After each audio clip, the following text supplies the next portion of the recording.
But it's never enough. I'm searching.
I don't give a shit about your 1500 SAT score.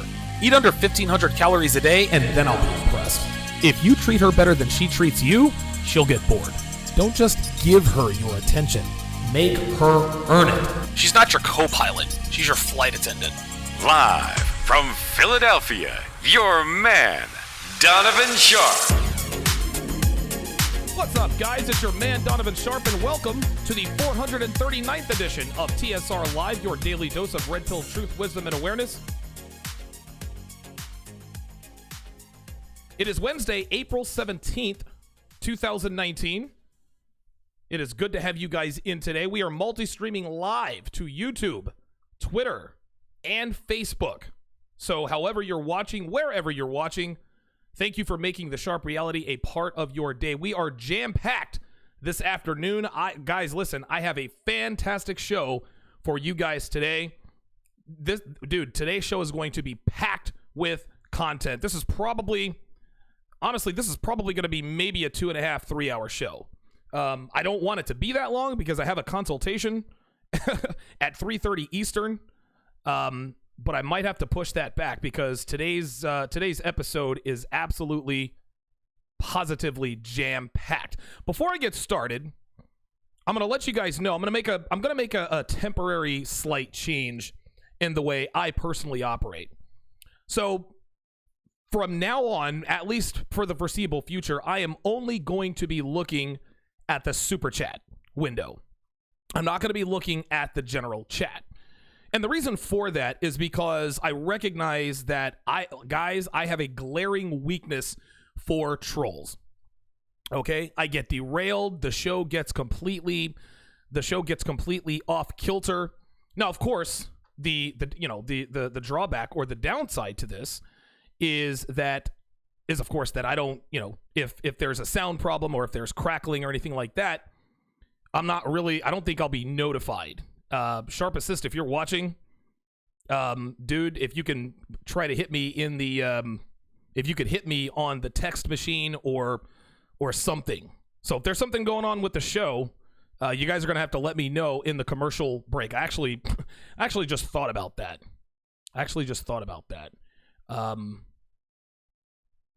Yeah, I just here's the thing.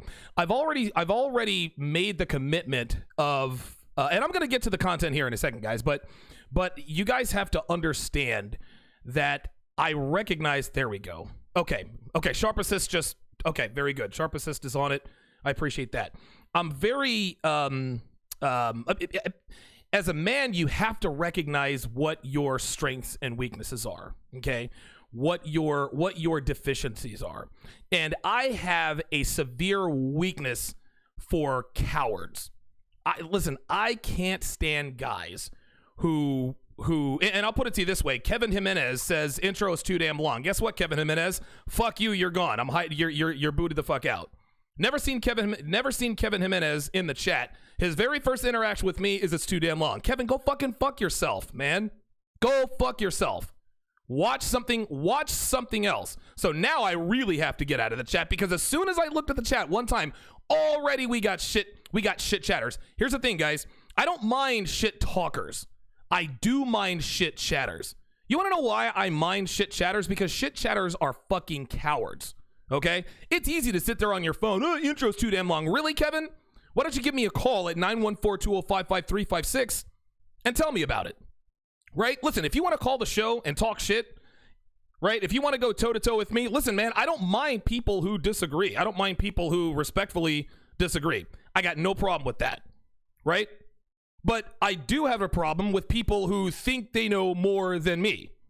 Well, actually, I don't even have a problem with people who think they know more than me. I have a problem who think they know more than me, and then they talk shit in the chat. Listen, if you think you know more than me, if you think I'm wrong about something, I don't want to hear about it in the chat. I don't want to see it in the chat. Give me a call. You guys out there like Kevin Jimenez, you guys are fucking cowards. You would never tell me to my face out on the street, hey, Donovan, your intro's too long, right? Because you know I cave in your face or something to that effect. And guys, listen, my TSR OGs, shout out to Edward Anderson with the $3 super chat. I'm not one to apologize for much, but I sincerely apologize to the TSR OGs, the freelance Ronins of the world, the Kevin Ibanez's, Charles Caballero, oh my God, who am I missing? BK from the Rockies, Joby Blogs, Wizard Praying. And listen, if I miss you, you know who you are. I hate it for you guys because dude, part of the reason why I really like doing the show is my interaction with you guys. But guess what? I got to filter through the bullshit with guys like Kevin Jimenez talking about the intros too long. Already he's got my chili running hot, and I'm sitting here talking about this is why I can't look at the chat, because I can't. Listen, call me weak-minded. Listen, maybe I'm emotionally immature, and if I'm emotionally immature, fine, so be it. I will cop to that. I will admit that. Okay? And I don't even consider myself to be an alpha male, but real men recognize what their frailties are. Real men understand that if they have a weakness, you should not put yourself in position to succumb to that weakness. If you're a recovering alcoholic, don't go to the bar, right? If you're a recovering drug addict, don't hang out with your former drug dealer. Don't date a girl who does drugs. This is what it is. Guys, and again, I don't know if I consider this to be a weakness or not, but I have a weakness. I can't stand people who are cowards. I can't stand people who talk shit behind the cloak of anonymity. Right? This is why when people call my show and they block their number, I make a fucking ass out of them. I make a fucking idiot out of them. I tell people, do not call the show and block your number because you're hiding behind anonymity. If you want to call up and talk shit, dude, put your name on it. I want to see your fucking phone number in case you talk shit. Guess what? I'll be that nigga that calls you back like Steve the Dean, right? If you call me and block your number, you don't have skin in the game. You can use a voice block or whatever and talk a bunch of shit and be gone, and I don't have a recourse, right? If you talk shit in the chat, I don't have a recourse because all I can do is block you. And by the way, you get a little bit of shine for doing nothing but talking shit in the chat. I'm not here for it. I'm not doing that anymore. I'm not doing, at least not for the time being. Maybe I need to go to counseling to figure out how to filter out the real shit from the bullshit. Guys, listen, and again, man, like my apologies to my TSR OGs, man. The TSR jury, my bailiffs, Armando Moreno, Sharpe Assist, those guys. I apologize because, man, dude, I'm gonna tell you what, man. Half of the enjoyment that I get from doing the show is interacting with like-minded men. It's hard to find like-minded men, guys. And this is my community. This is my community. And because we got fuckheads like Kevin Jimenez who want to talk shit in the chat, the intro's too goddamn long. Dude, fuck you, man. Listen, I've tried to do it before. I had a weakness for this on the brother pill. I had to stop looking at the chat because I could not get past people who do the easy thing and talk shit in chat. Anybody can talk shit in the chat. If you have something to say, call me. If you disagree, call me. If you think you know more than me, call me. I might not like you at the end of our interaction, but you'll have my respect, right?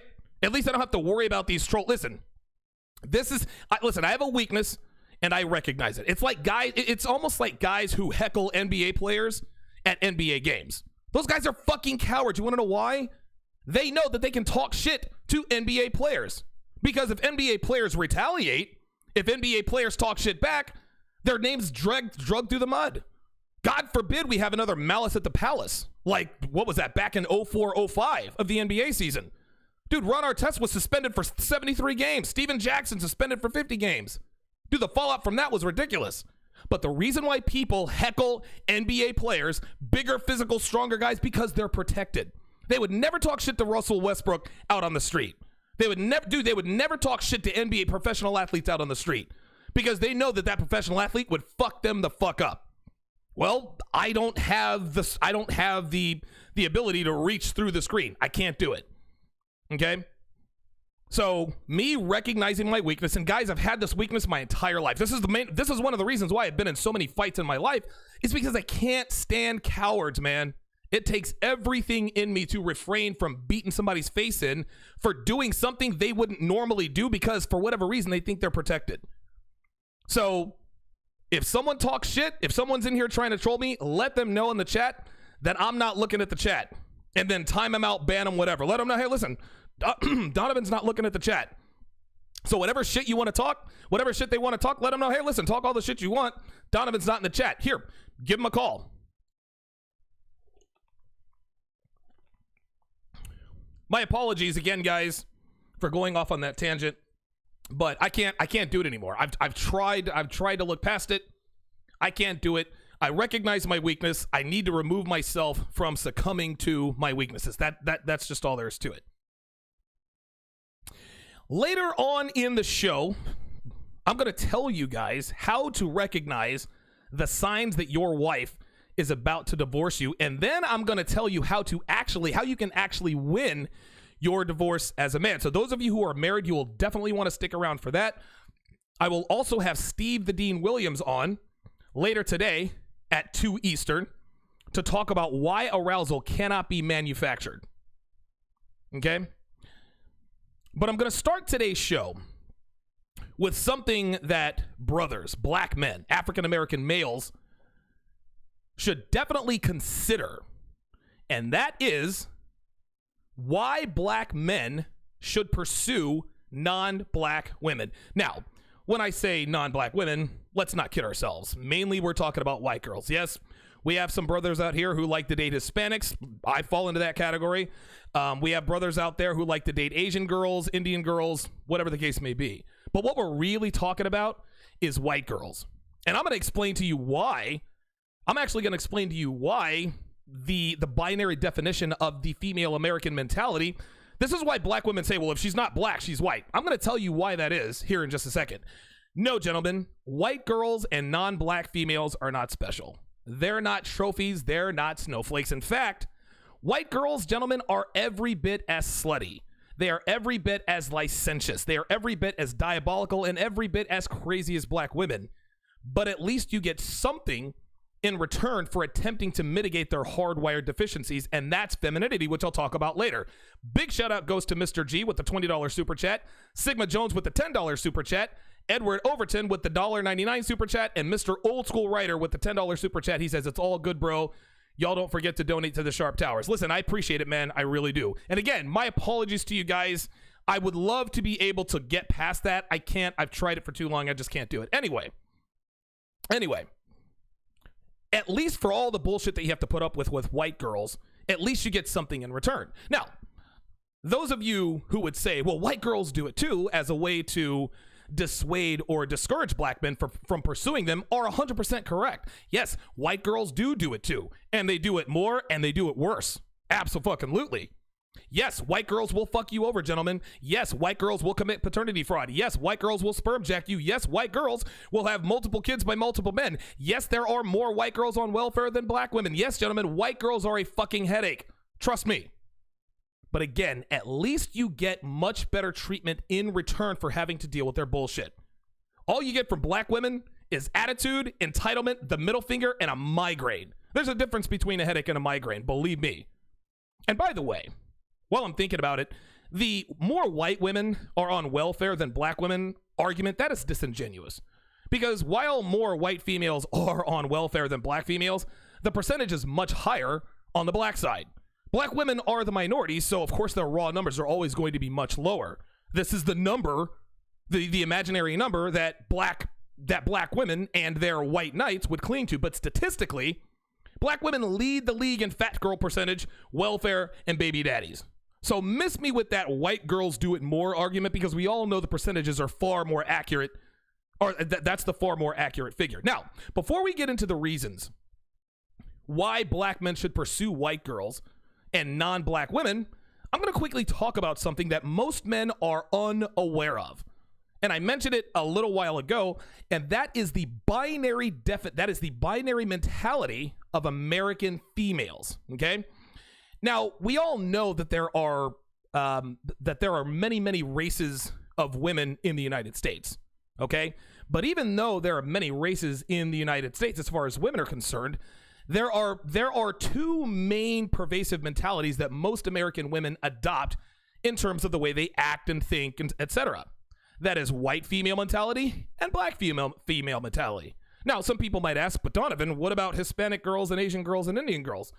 Guys, listen, regardless of race, regardless of nationality or ethnicity, the vast majority of American women, okay, American raised women, there's your qualifier. If she comes from Asia and she gets here, eventually, listen, no matter how long she's lived here, at some point she's going to adopt one or the other. But the vast majority of American-raised women or women who have been in America for an extended period of time or indefinitely have either Caucasian female sensibilities or African-American female sensibilities. Now, what I mean by that is that women who are born and raised in the United States, they're exposed to many different cultures in terms of the way females act and what they experience, right? They're exposed to Hispanic culture, a little bit of Asian culture, Indian culture, and so forth. But by and large, women born and raised in this country either act like most white women or most black women.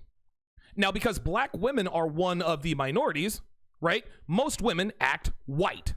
Now, there are a certain number of women who act black, right?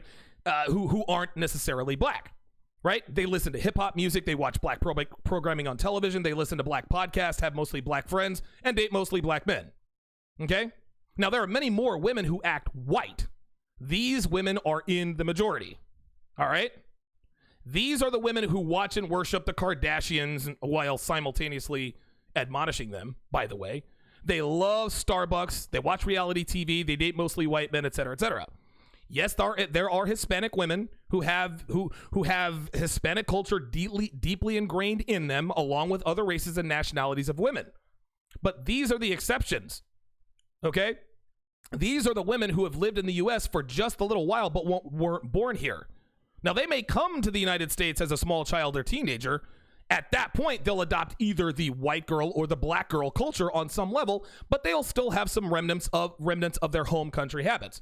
For example, most girls of Asian descent who were born and raised here in America, most of them have white girl sensibilities. Same with Hispanic and Indian girls. These are exceptions to the rule, but they are extremely rare. Honestly, how weird would it be to see an Indian girl acting ghetto, right? Talking that yak, switching hips, listening to 50 Cent, shit like that.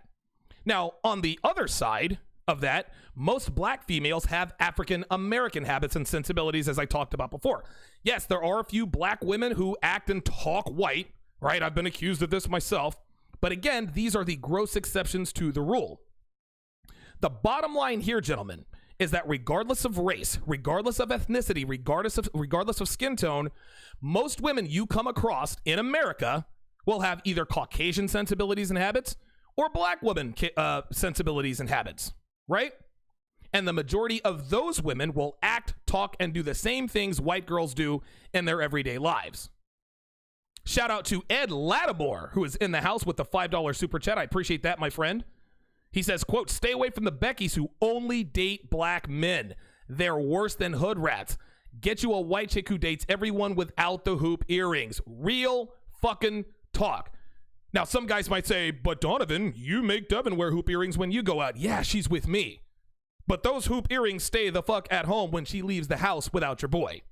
Listen, when Devin and I go out, dude, she's got all the slut tells. She's wearing heels. She's got cleavage, right? Short skirts, big hoop earrings, and all that stuff. Guess what? She's with me. She's with her man. When she leaves the house and she goes to work, none of that stuff is in effect. Big difference. Good observation there, Ed. Appreciate that. Anyway, so now that we know what we are dealing with, let's talk about what to expect when approaching white women and non-black women with white sensibilities like I explained just now. Now, it is absolutely paramount, gentlemen, that to understand that these women react differently when approached by us, when approached by brothers, okay? That is, what I mean by that is that they don't respond the same way to us as when they're approached by white guys and other races of men. Listen, guys, over the years, personally, I have noticed the stark difference in the reactions of white girls when I'd run game on them, as opposed to some of my white male friends stepping up. Now, there are all kinds of studies out there that back up my observations, and I don't really give credence to studies or whatever, but seeing is believing, right? And all of these will be based on my personal experiences running game on and subsequently fucking and being in relationships of varying degrees with white girls. Here's the qualifier. This particular section, this segment pertains to gaming white women and non-black women who have white female sensibilities. This is not gaming white girls who act black or Beckys who only date black men like Edward Lattimore just pointed out. On that note, here's what to expect when you go out and run game on white girls. The first thing you need to expect, white girls rarely make us prove our masculinity as black men. Most white males in America, unfortunately, are charged with the task of proving their sexual fitness to women in this country. Now, brothers, black men, we don't generally have this problem. And the reason for this is that there seems to be kind of an unspoken sentiment in the States that black men are natural alphas. Now, black professional athletes, hip hop culture, and ghettos make a strong argument for this assumption, but the truth is no one really knows for sure.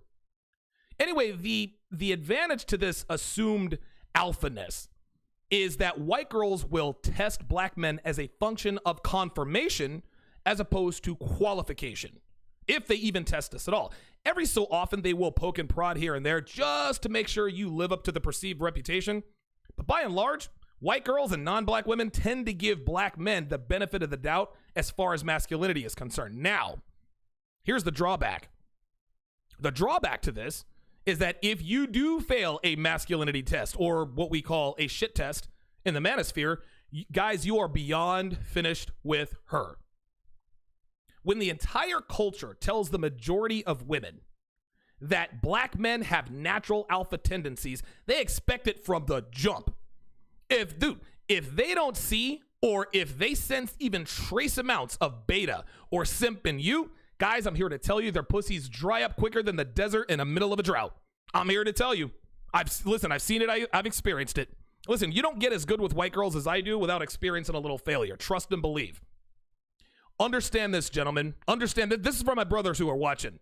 Nothing is more unattractive than a black man who is a simp. Nothing is more disgusting to any race of female than a black man who is weak. Now, most times when I have failed even a single shit test, I have rarely been given a second chance to redeem myself. Even when my game was rock solid to that point, they check out the minute I fail a shit test. So even though we have an advantage from the beginning, the margin is razor thin to almost non-existent. Again, I speak from personal experience in this regard. The second thing you need to expect when approaching white girls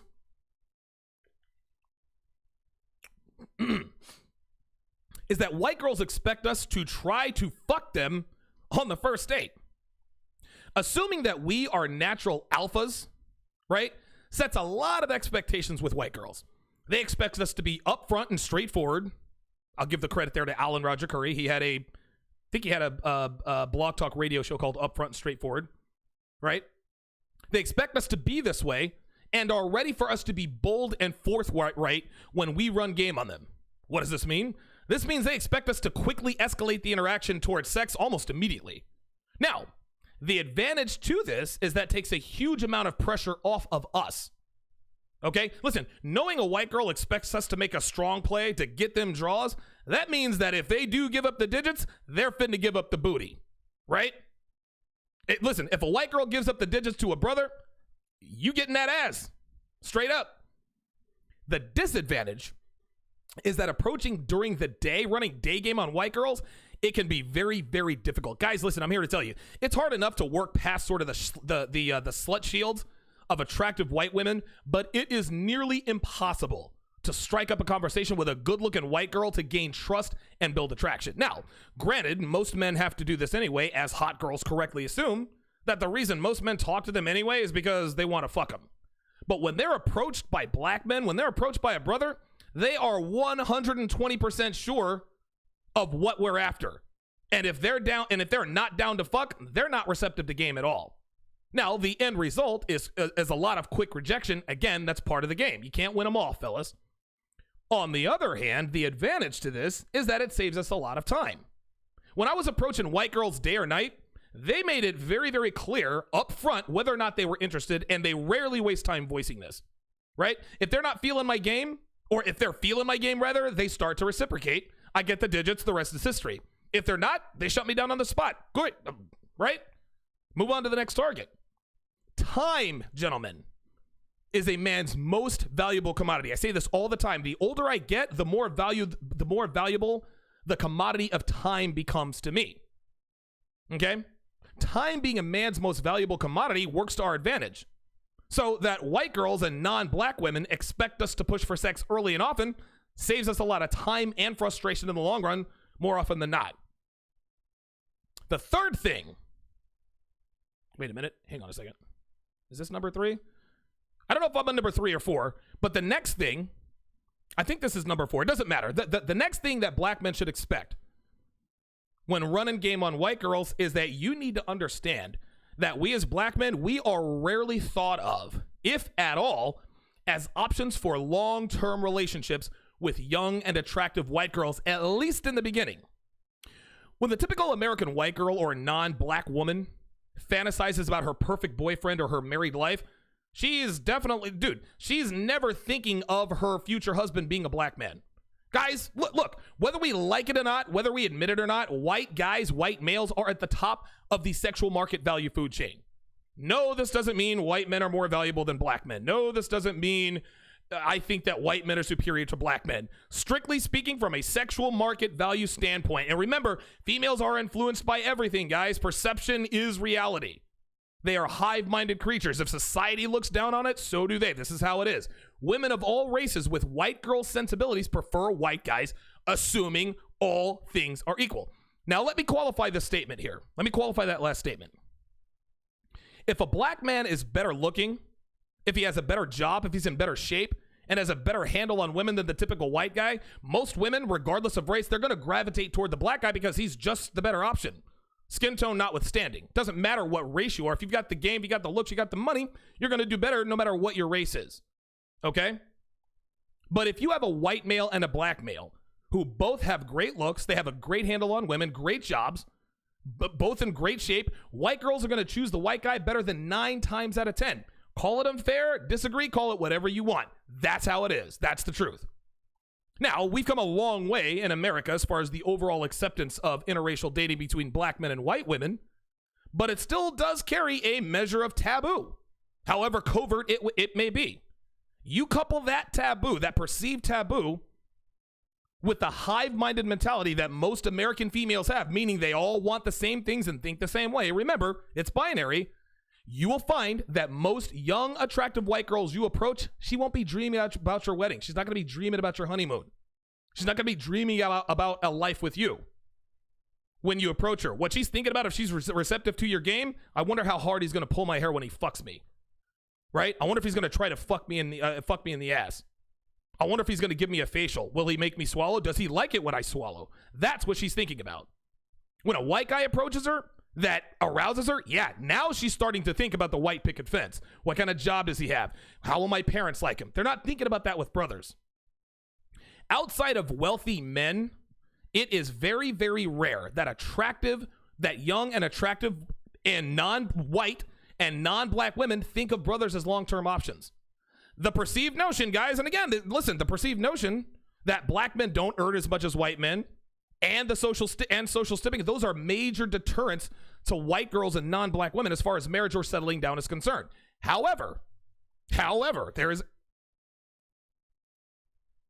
I heard a noise.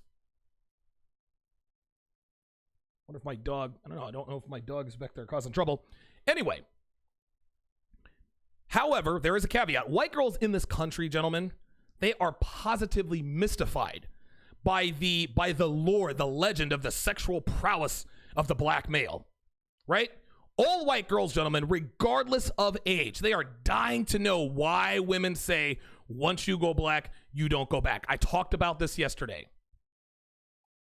However, oh, wait a minute. I skipped ahead. Now, the obvious benefit to girls wanting to know what it's like on the dark side is it leads to a lot of easy white girl pussy. listen, especially in today's feminist culture that encourages women to sleep around. No, not all black men fuck like porn stars, and no, we don't all have 20-inch cocks that can make women squirt upon penetration every single time. Women who have experience with more than one black man, they know this. However, for those who have never come to the dark side, guys, they can't help themselves. They gotta know. So as soon as the opportunity presents itself, any white woman who's even a little bit curious almost involuntarily drops her panties when a black man strikes up conversation with her. I've seen it happen. unless you are looking for long-term commitment, here's the disadvantage. Unless you're looking for long-term commitment, which you shouldn't be anyway, at least not up front, there's no real downside to not being thought of as husbands or long-term boyfriends by white girls. These chicks are some of the easiest targets out there. And if you're looking, they're the easiest targets out there if you're looking to go out there and fuck as many white girls as you can. Trust me. After the break, I am going to clue you in on what to expect when you actually date, get with, and fuck with white girls and other non-black females. We'll be right back. Up and listen. I said it earlier, man. Running your mouth all the goddamn time doesn't make you strong. It makes you stubborn. It makes you insufferable. Dudes aren't trying to put up with bitches who run off at the mouth just to hear themselves talk, man. Now, hold on. If you want to have an intelligent conversation about some interesting shit, cool, man. Hey, listen, talk away, have a two-sided conversation. But y'all never listen to anybody. When you're talking to me, you don't talk to me, you talk at them. And when he's talking, you're not listening. You're just waiting for your turn to talk. And that shit gets old quick. Trust me. Black women are steady talking about how men are intimidated by them. Listen, baby girl, that is not intimidation. That is a man being annoyed. Shut the fuck up, open your ears, and quit talking over everybody. That may work fine for your kids, but a man ain't a kid, and he's not going to stick around if you never listen. And last but not least, number 13. Y'all better start listening to black men. Real talk, straight up. We have told y'all for years what we want and what we need out of y'all. And all we've gotten in return is a bunch of fuck yous. Your dumbass listened to Oprah. You've listened to Iyanla. You've listened to Wendy fucking Williams and all these other strong women. And you've let these bitches lead you astray. You're taking advice from women about what men want. Then you wonder why their advice isn't working. You wonder why black men are checking out and dating white girls now. You've been told, directly and indirectly, that being as insufferable as you possibly can be is the best way to attract men. You see Angela's dumbass on the movie Why Did I Get Married acting a goddamn fool the entire fucking movie, and you see her get rewarded for it, and you actually believe that's how this shit works. Then you want to laugh at us for telling you the real shit. You want to make jokes about what you're not going to do. Did you really expect us to keep fucking with y'all? Like, seriously, did you really think that black men were going to continue to listen to y'all talk shit about us and tell us we ain't shit and that and what you're not going to do and what you're not going to change and expect us to come back for more? Fuck no. We're going to use common sense and date women who actually listen to what men want and make sacrifices to be in our company. And you want to know something? Look, real talk, it might be too late for y'all already. Because myself and O'Shea Duke Jackson, we have a book coming out near the end of this month that literally teaches black men step by step how to get with non-black women. You heard correctly.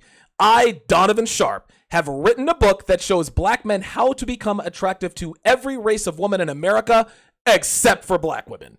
This is where we are. The jig is up, ladies. More black men would rather be with non-black women than black men who want to be with black chicks, and even those guys are getting fed up. Most of us are starting to realize and figure out that you're not our only option. And for those who don't realize it yet, they will soon. And if you don't get your shit together in time, to lock down the last few quality black men out there who still want to fuck with y'all are fucked.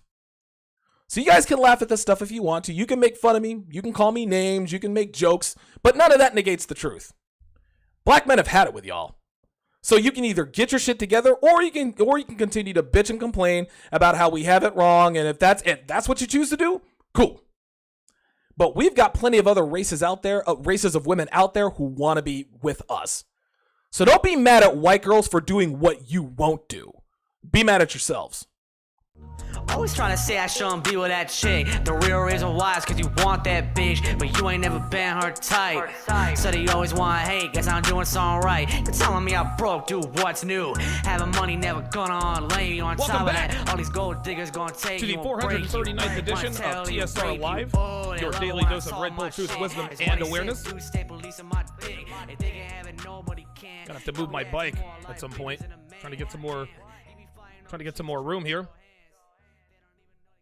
If you want to comment on today's show, the phone lines are open. The phone lines are open. 914-205-5356. The number is on your screen. Now, for those of you who think Donovan's in the chat, he's typing stuff in the chat. No, I'm not. I actually have the Stream Deck by El Gato where I can press one button and boom, it posts it right in the chat. I don't see it, but the green check mark shows me that it has been posted. So I can still get my message across. I can still put my Patreon in there. I can still put my Tactical Soap link in there. Can let you guys know the phone lines are open without having to deal with you trolls and you fucking haters out here. So 914-205-5356 is the number to call. Listen, feminists, black women, if you think you're smarter than me, if you think you know more than me, if you agree, if you disagree, give me a call. Talk shit in the chat all you want to. I don't see it. Listen, if you want to pay me to talk shit, cool. Send in a super chat. Follow, add, and like me on Twitter and Facebook. Just search Donovan Sharpe. I am back on Instagram. At Donovan Sharpe 1. At Donovan Sharpe and the number 1. Or you can just type in Donovan Sharpe and I can assume that that'll probably come up. Big thanks. Big shout outs. Go to Rob Cruz with the $4.39 super chat. Says freeloaders in the chat also not booking sessions, right? A lot of guys like to ask me, Donovan, what's your take on blah, blah, blah, blah, blah? Or Donovan, how do I do this blah, blah, blah, blah, blah? Listen, you got to book a consultation. Or you can give me a call and I can answer you on the air. One of the two. One Titans, big thank you to you. $5 super chat says, don't let that white girl find out you have all your ducks in a row. She'll look at you differently then. It won't be sexual. It depends on where she is, One Titans. It depends upon what her motivations are at the time, right? Older white females won't punish you. Older white females, how can I put this? Older white girls, like I would say, listen, old white girls who are past the wall, they usually don't let the fact that you have your ducks in a row compromise their attraction and their arousal for you. Younger white girls, listen, they're not looking for anything serious. They're just looking for a roll in the hay. And if you come across as someone who's going to rescue her, right? If you come across as someone who's looking for a long-term relationship, listen, females of all races, if they're young and hot, they're not going to look at you. They're going to look at you a different way.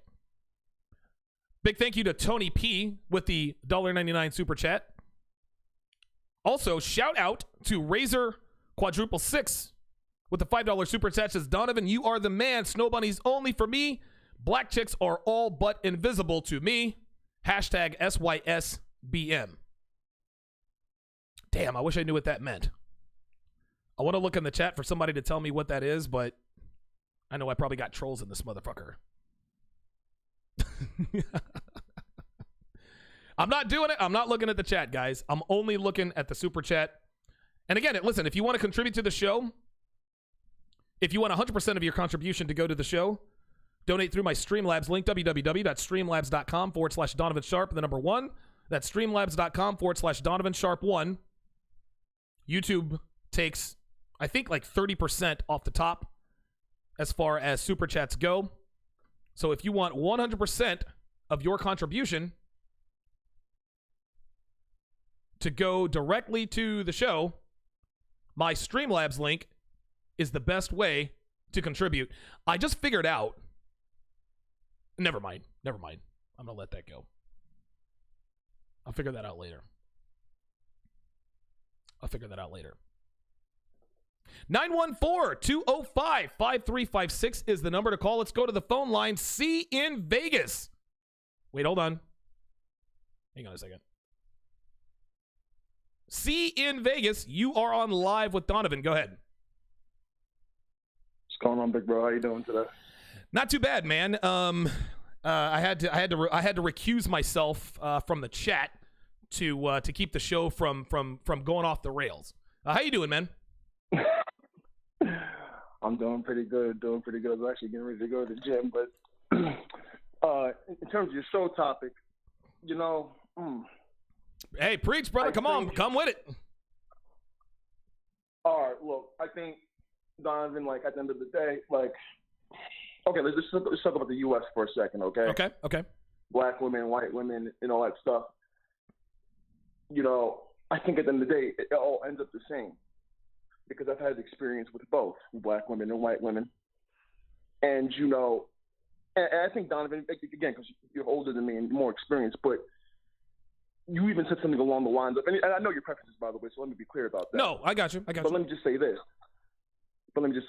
I feel like, because you just say, oh, look, I've been with white women, I jumped the ship or whatever, X, Y, and Z, but they come with their own set of problems, and it's just like any other thing, or any other woman, I should say. Is that fair to say? Yeah, that's fair.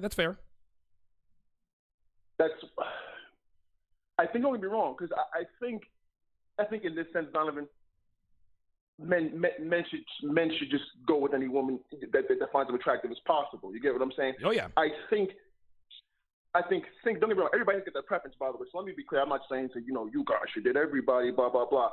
However, though, I think in terms of black men, singularly pursuing white women has its own pitfalls. Yes.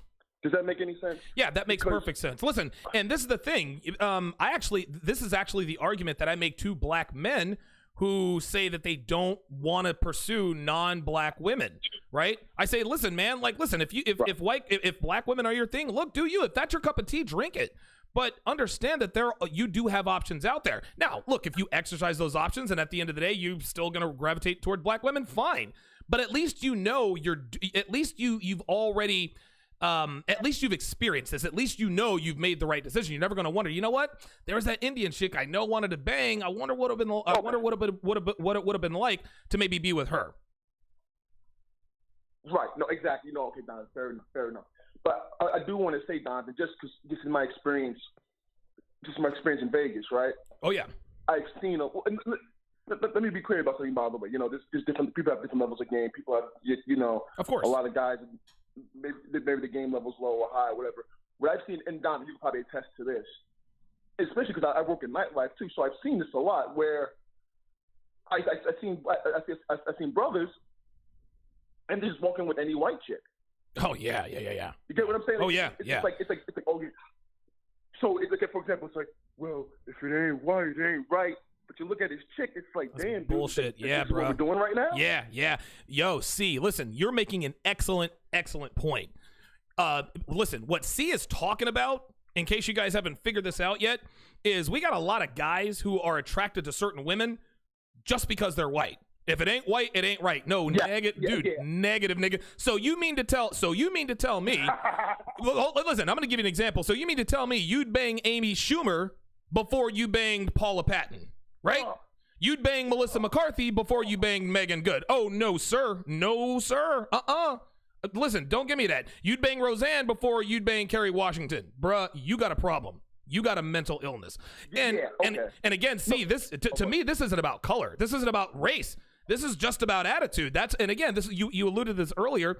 This is why I preface this with the binary definition, the binary mentality of American females. Because a white girl who acts black is every bit as unattractive as a black woman who acts black.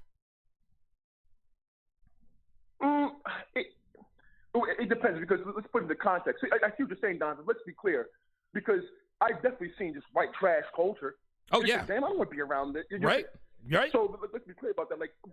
And let's be clear about something too, Donovan, because you know how I lean. But I don't want to be around ghetto ratchet culture as well. I don't want to be around that shit at all. I don't want to be around any low lives. Period. No, hell no. So, but okay.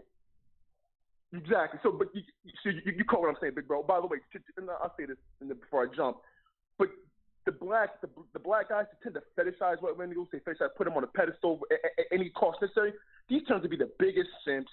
Oh my god. Biggest losers. Yes. It's like. So it's like, dude, I can't stand those niggas. Listen, I can't stand those niggas. Those are the niggas. See, those are the guys. See, that make men like you and me look bad. This is what gives the black simps and black women ammunition. Well, black men can only date fat, ugly white girls. For real, nigga? Like, you walking around, listen, this bitch is pushing, this bitch is pushing 270. For real, like, listen, you're fucking up the game for us. Come on, man. Yeah. Also, one last thing, Donovan, I promise. I'll jump. No, go ahead. Take your time, man. Thing too, Donovan.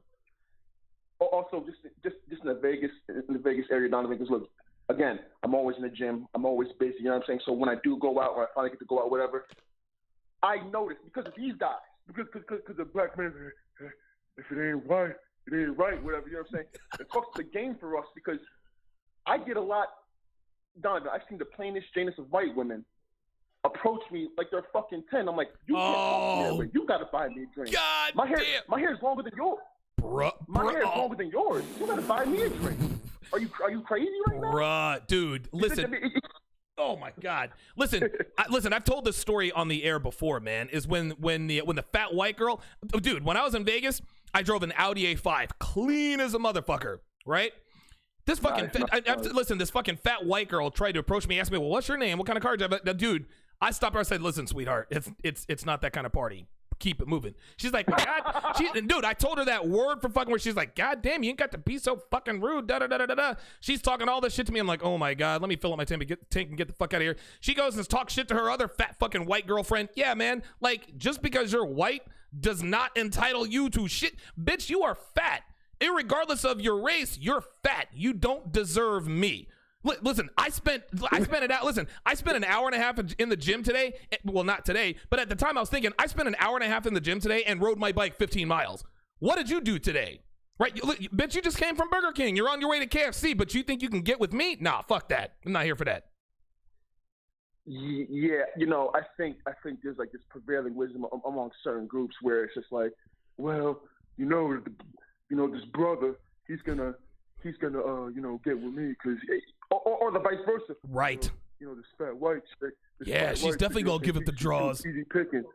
Nah, fuck that. Yeah. No, fuck that. Yeah. Listen. See, you are pointing out. You're making an excellent point, and thanks for the call, C in Vegas. Yeah, dude. Listen, and I'm not talking about like low level bottom shelf Beckys. I'm not talking about fat white girls. I'm talking about hot white girls. I'm talking about hot non-black women, right? So if there's anyone in the chat talking shit, and I wouldn't know because I'm not looking, and the reason why you guys know I'm not looking is because I'm not commenting, right, on this. But you guys can miss me with the, well, black guys can only date the fat white girls. No, I'm not talking about the fat, ugly, unattractive white girls. I'm talking about white girls that white guys want to bang too, right? So let's go ahead and get that straight. So let me go ahead and seamlessly segue into why black men should pursue non-black women and what to expect. Shout out to Freelance Ronan, who explains what SYSBM says. Save yourself, black man. All right, fair enough. At the height of the civil rights movement, back in the 1960s, black women were absolutely ride or die bitches, man.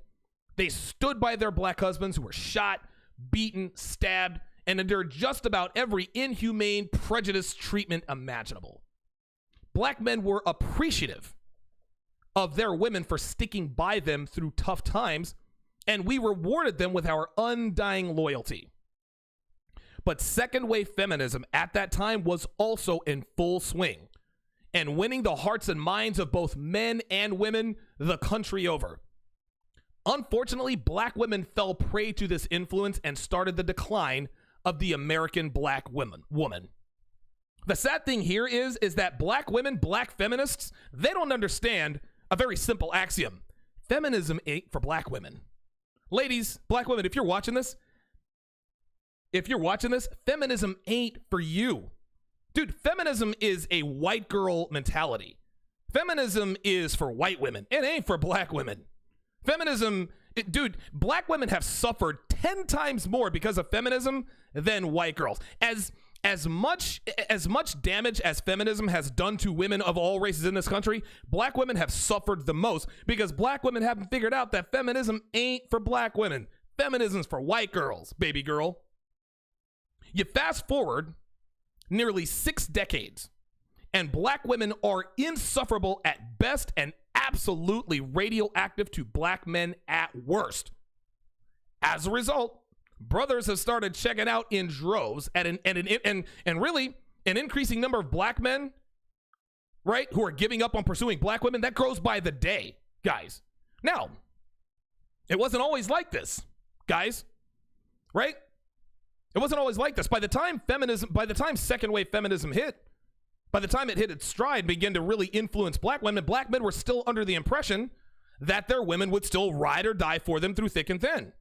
But by the time the 80s ended and the 90s began, we started waking up to the harsh reality that our women were starting to become a lot more trouble than they're worth. Fast forward another, 20 years. With the help of social media and really the internet at large, black men are now up on game in terms of the true nature, the true licentiousness, and the overall toxicity of black women. And we started abandoning these bitches, and we want nothing to do with them relationship-wise. Actually, relationship or otherwise. But some brothers out here are largely ignorant as to what next. They don't really know what to do. They know they don't want to be with black women anymore, but they're not exactly sure why they should pursue white girls and non-black women. Having had plenty of experience with white girls and non-black women, I've got a few reasons that'll push you in the right direction. Once you lock one of these broads down, you will quickly see why you've made the right decision. The first thing to expect when you actually get with a white girl, listen, we talked about what to expect when approaching white girls, right? Let's say you start fucking one, you start a relationship. Yeah, not a relationship, maybe if you're fucking them, right? Start off as a fuck buddy, maybe it matures into a relationship, maybe not. Put her through, listen, just because she's a white girl does not mean you don't put her through her fucking paces. Just because she's white does not mean she's right. Just because you're a white girl and you give me less of a headache than these black bitches out here, that doesn't mean I'm gonna just make you my girlfriend because you're giving me the pussy. There's other white girls out here giving up the pussy too. Don't get it twisted. Anyway, the first thing you should expect out the gate is great treatment. Now, if you fuck her senseless, guys, and handle her like a man by having backbone, demanding her best, voicing your expectations up front, and holding her to her commitment to meet your expectations, guys, I'm here to tell you, dude, a white girl will move heaven and earth to make your life better. Besides giving you the ass anytime and anywhere you damn well please, they will also put their domestic skills, limited or otherwise, front and center to keep you around and show their appreciation for you. But listen, before I made my woman my main chick, before I made Devin my main chick, she treated me like a god every time we saw each other. Guys, I'm telling you, listen, go to my social media. You guys know what it is. She cooked for me. She made sure my place was clean. She waited on me hand and foot. Gave me, dude, never hesitated to give me toe curling blowjobs on command. Here we are, fast forward 3 years later, she's still sucking my dick every time we have sex. Needless to say, she continues that behavior today. Got another story, another Mexican girl with white girl tendencies, right? Remember, female mentality in America is binary. You either act and think like a white girl or a black woman. Anyway, this other Mexican girl I was dating down in Vegas, she cleaned my apartment every time she was over. Now, her cooking skills left a lot to be desired. She wasn't terrible. And this wasn't Chrissy. This is actually another girl. She wasn't terrible. And she always made an effort to prepare a good meal for me. She knew how to lock me down by being a doting, dutiful woman, because deep down inside, she knows that this is what men of value want. Now, in my younger days, I was fucking black girls left and right. And I can't remember any of them cooking. I can't remember any of them cleaning. I can't remember any of them offering to pick up the tab when we were out. In the mind of a black female, giving up the pussy was all that's really needed to keep a nigga around. This is the unfortunate mindset of the typical black female in America. I'm here to tell you. White girls, on the other hand, they clearly understand that giving up the pussy is only the beginning and gets them in the door. They are keenly aware of the fact that a man of value, guys, we can get sex just about any time we want. So they do other things to keep us around, which means stepping up their game in other areas to increase their value to you outside of sex. By the same token, they know they have to please us in the bedroom. So the second thing that you can expect when dating white girls, sexual openness. Black women who watch, things like this are always quick to point out, you say black women don't like to suck dick. I like to suck dick. No, you don't. No, you don't. Don't lie. See, conventional wisdom states that black women don't give head didn't just come from nowhere, guys. Listen, stereotypes exist for a reason. People use the word stereotype like it was a bad thing. No, you can't always judge a book by its cover, gentlemen. You can most of the time, and most of us do. Anyway, the HBO show Insecure, and Devin loves this fucking show. I actually kind of like it too, because it's red pill truth all around. Insecure, that show, that confirmed this stereotype with a conversation between Issa and all her friends who were talking about how degrading it was to suck a man's dick. The one friend who endorsed going downtown on a man, the one girl who endorsed, hey, you got to suck that nigga's dick on the regular, happened to be the one who is engaged to be married. I can't believe they actually allowed that on the show. This literally confirmed the stereotype. That stereotype, by the way, that stereotype was further validated during a scene when Issa was sucking Daniel's dick, her boy toy. He blew his load in her face. Issa lost her shit, stormed out of his apartment. She blamed him for busting a nut as a result of her blowjob. In my personal experience, and many, many other black men that I've talked to, and listen, Alan Roger Curry is one of the exceptions to the rule. This dude has had more black women suck his dick than a black male porn star. Like, ARC's the exception. But most other black men that I've talked to, woman for woman, white girls suck cock at a much higher percentage than black women. I'm not sure what the exact numbers are, but I can tell you that the gap is wide, guys. Sure, I've got my dick sucked by black chicks in the past, but every single white girl I have ever stuck my dick in has never hesitated to suck my dick. I cannot say the same of black women. White girls are also by far, now I don't know if this is a good thing or a bad thing, they are by far the most sexually open. Guys, swallowing, anal sex, fucking in public. Dude, I fuck girls on elevators, fucked them in stairways. Dude, you name it, I fucked them there. Right? Anything you can think of, white chicks are, white chicks are DFW, man. They are down for whatever. No, that's not Dallas-Fort Worth. That's down for whatever. Everything and anything is on the table with these girls because they want to do whatever it takes to make you happy, even if they don't particularly like it, especially when it comes to sex. I say it all the time. Anal sex for a woman, at best, it's uncomfortable. At worst, it's painful. White girls might not like it. They will let you fuck them in the ass. Not every single. Most assholes I've stuck my dick in belong to white girls. Here's something else to expect when you get with, date, or fuck with a white girl. Expect a generally good attitude rather than a bitchy one. Now, to be fair, it's very easy for women who get attention from any and every man the minute they step out their doors every morning, right? It's easy for women who get attention to be pleasant, right? I get it. Life is good. It's also very easy for white girls to stay positive when they live lives of privilege. Yes, gentlemen, white females in America live the best lives of any other class of human on planet Earth. That said, the problems black women face in this day and age is no longer the problem of a black man. And if we fuck, date, and even marry women who don't have it, if we can fuck and date these women who don't have an attitude problem, why wouldn't we? When white girls belong to a man who knows what he wants, who can handle her, and takes control, they fall in line. They relax and adopt this kind of disposition because they know that they're owned by a man that they can trust without resenting him for being exactly what she really wants him to be. Black women, not even close. Gentlemen, black women it's almost an involuntary reflex that tells them to push back when a man shows backbone. Why do they do this? Because Oprah Winfrey, Tyler Perry, Iyanla Vanzant, Steve Harvey tells them that it is their birthright to be head of household and that they don't belong to no fucking man. Nigga, you don't own me. All right, cool. I got you. Black men would do well to leave that fucking headache alone and get with girls who actually acknowledge that they want a man, who acts like a man, and rewards them with her loyalty and deference for that behavior. Here's a big one. Here's something else big time to expect. Expect white girls to be submissive to you. Gentlemen, white girls are submissive. Black women, they're not submissive, but they could be, right?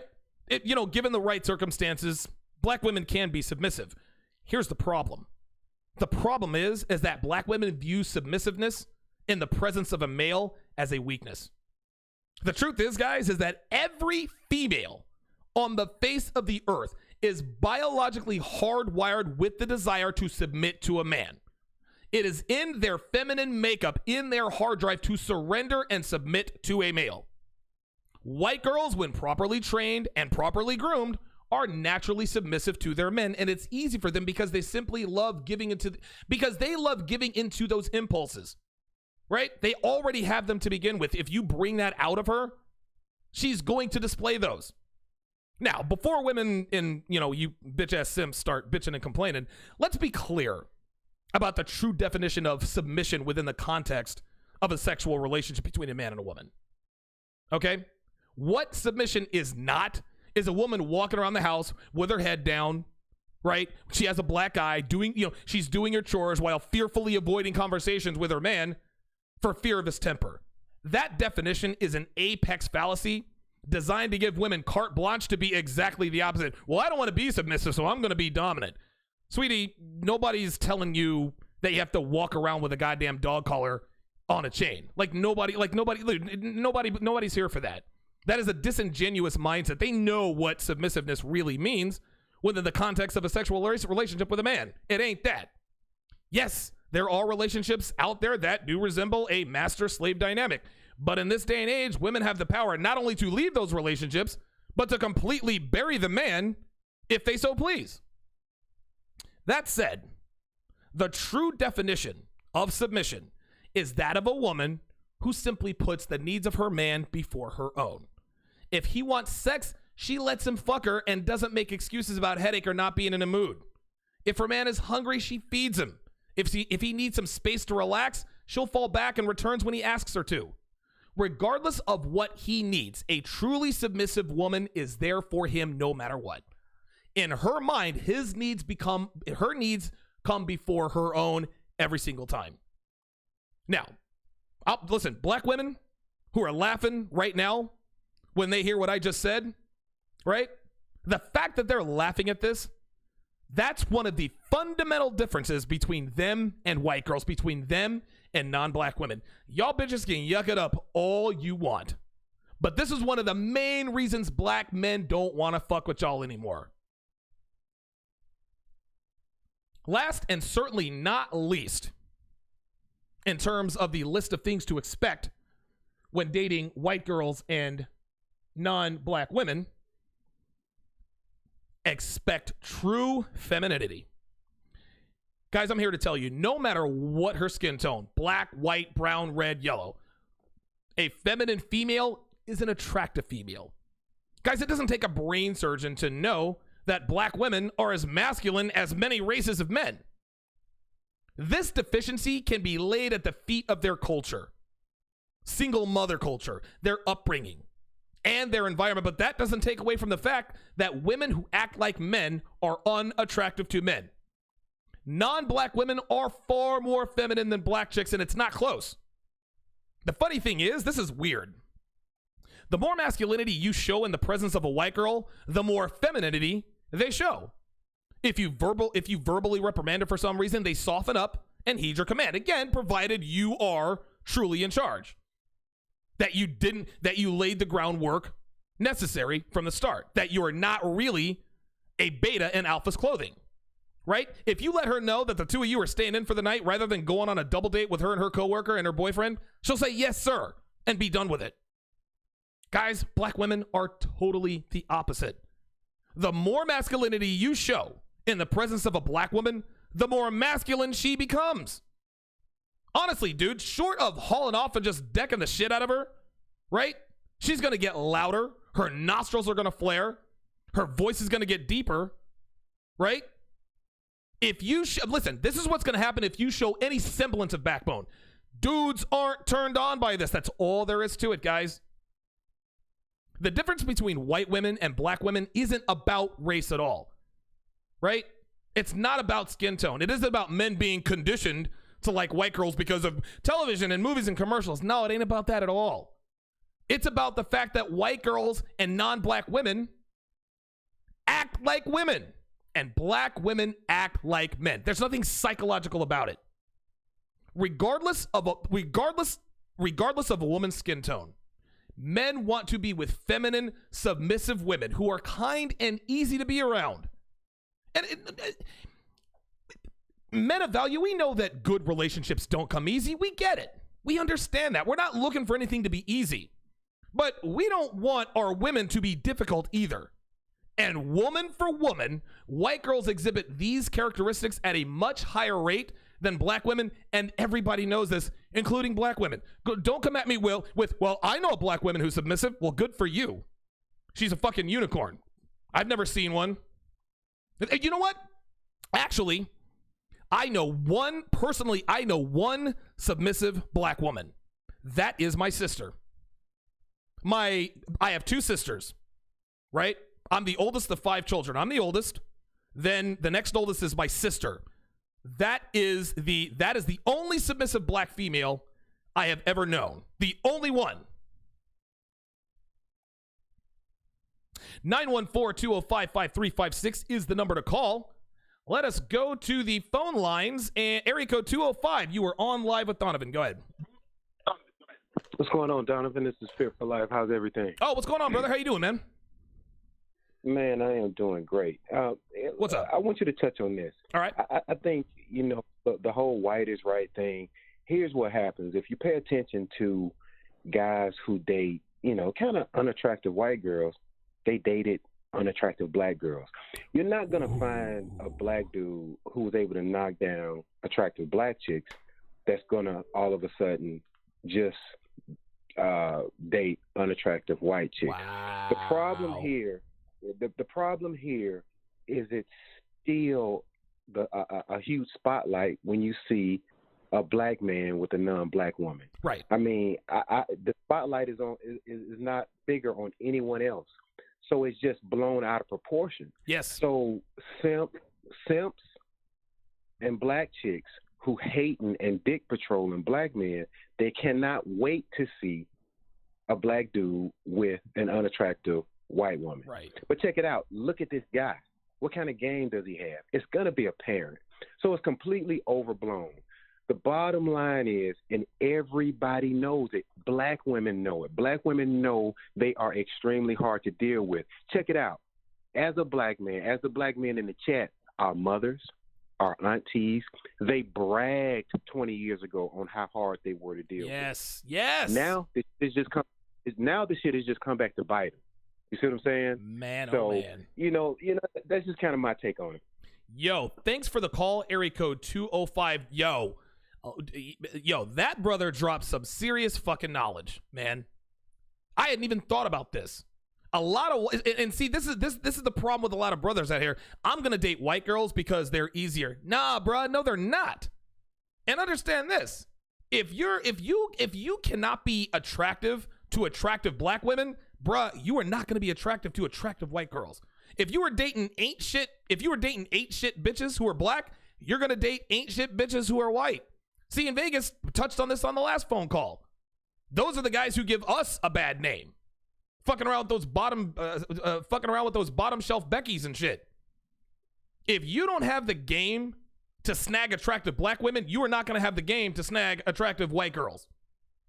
That's just how it is. A lot of guys like to say, "Oh, I'm going to move to Eastern Europe. I'm going to move to Brazil. I'm going to move to China. I'm going to move to Asia. So I can get all the easy pussy." I'm here to tell you, if you can't fuck American women, you can't fuck foreign women. Right? You gotta listen, you still gotta have game. You still gotta be masculine, man. That's how this works. Now, granted, banging foreign chicks is a lot easier than banging American chicks. Foreign chicks don't make you jump through all the hoops. But if you don't have the game to date and fuck American girls, you're not gonna dude, it's not gonna happen overseas. Dude, Devin and I actually were watching a series called 90 Day Fiancé. I actually need to start watching that again because, dude, that show is riddled with red pill truth. You see these simp ass, you see these fucking beta males. They fall in love with there's one guy, dude, he's beta as fuck. He's a white guy, egghead nerd motherfucker, had glasses on and shit, fell in love with some girl from Brazil, spoke Portuguese. This girl, her skin was bad, but probably because she was young, but she had a bangable fucking body. It was readily apparent that when he got there, she was not aroused by him. Why? Because he wasn't masculine. It doesn't matter what country you're born in. All females respond positively to true masculinity. If you are not masculine, you are not fucking women no matter what country you're in. It's the same difference between white girls and black girls. Black women don't respect men who are not masculine, nor should they. Guess what? Neither do white girls. So if you think that you're going to get away with all the fuckery and the shenanigans with white girls because you got away with it with black women, bruh, you got another thing coming, man. You got another thing coming. When we come back, I'm going to give you guys quite a few signs that your wife is planning to serve you with divorce papers. If you are a married man, you would be a fucking idiot if you miss this. We'll be right back.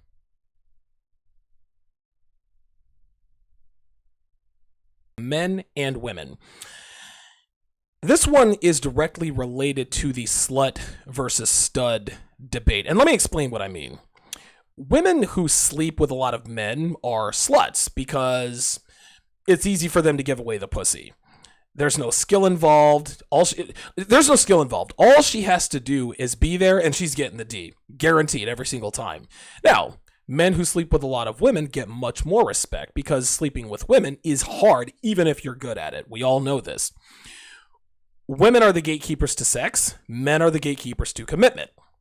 So when men and women give away what's easy for them to give away, they lose the respect of their peers, both male and female. It's easy for women to give it up, all right? We know this. That's why neither men or women respect sluts. By the same token, it's easy for men to give away commitment. This is why girls run for the hills when a guy asks her to be his girlfriend after 2 dates. That's the male version of a slut. That's how it goes. So when women get when women get engaged, they get respect from their female friends because they know that getting a man's commitment, a man of values commitment, is not easy.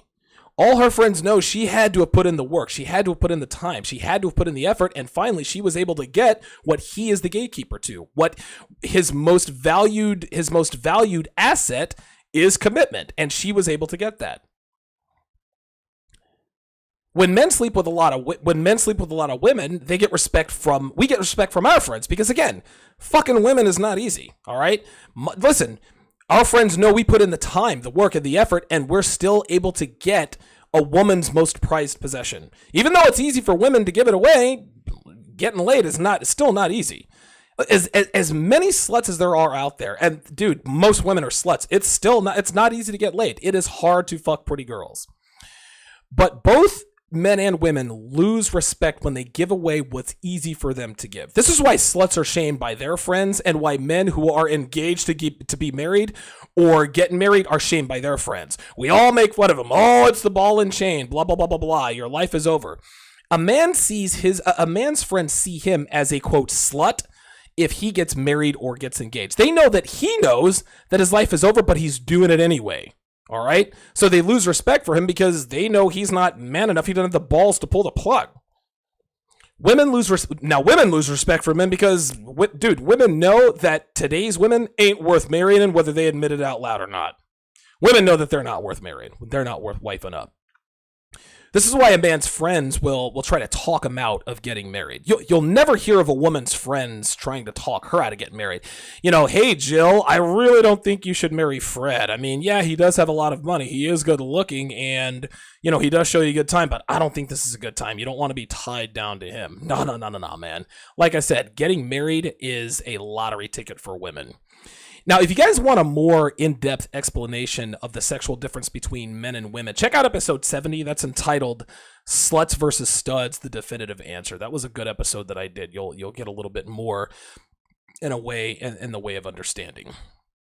The sixth and final reason that men should never get married is your wife will eventually cheat on you. We all know that women get dick thrown at them from every direction, every hour of the day. We know this. We also know that self-control is not something women are good at. Okay, this is a weakness of theirs. You combine that with the fact that females are expert liars and cheaters by the time you put a ring on it, and it's only a matter of time before she starts fucking somebody else. You can call me bitter, guys. You can call me cynical. You can call me whatever you want, guys. We know it's true. Guys, women cheat. They all do. And their phones and their mobile devices and tablets and whatever makes it easier to get away with it. And if you want to hear about a diabolical technique that they're using now, check out episode 83. Now, men might say to themselves, well, Donovan, how can you be so sure she'll cheat? Easy. Cheating is incentivized, guys. Not only will she cheat on you, she'll blame you for it. Then she'll file for divorce. She'll be awarded full custody of the kids. She'll get the house. She'll get the cars, half of your present and future earning, which can include your pension, your 401k, your retirement account, and all the rest of that. The way American laws are written, this is sad, but the way they're written, a wife is better off cheating on her husband than actually staying with him. That's fucking sad, but it's fucking true. Women with kids who cheat on their husbands end up better off than if they stay married. This is the way the laws are written. Women know that they can get all of the financial benefits of being married without actually being married. So they cheat, they file for divorce, then they get everything. This is how it works. Some guys will say, well, what about love and companionship, someone to share my life with? You can get all those things without getting married. Guys, listen, we can flip the script on women, and we can get all the benefits of being married without being married. We can walk away from the relationship without any of the paperwork, no muss, no fuss. We can just walk out the door without involving lawyers or judges or money or anything or any of that stuff. Why in the world would we get married and tie ourselves to a woman if we don't have to? Women want commitment. And there are plenty of women out there who are willing to commit to you that if they know you're not looking to get married. Plus, not being married is good for both people. It's good for couples. You'll both make an effort to stay in good shape. She'll be motivated to look good. She'll suck your dick. She'll give you the pussy. She'll be on her best behavior at all times because she knows you can bounce without any trouble if she doesn't keep her shit together. American wives know their husbands can't just up and leave, so they get fat. They stop sucking dick. They stop giving their husbands the pussy. They stop trying because there's no consequence. If the husband decides he ever wants to leave, guess what? She takes more than her pound of flesh.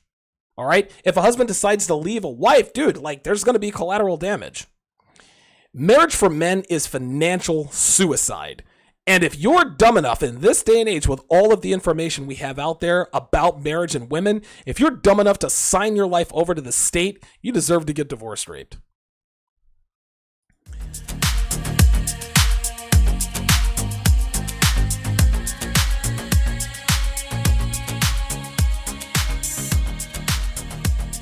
Welcome back to the 439th edition of TSR Live.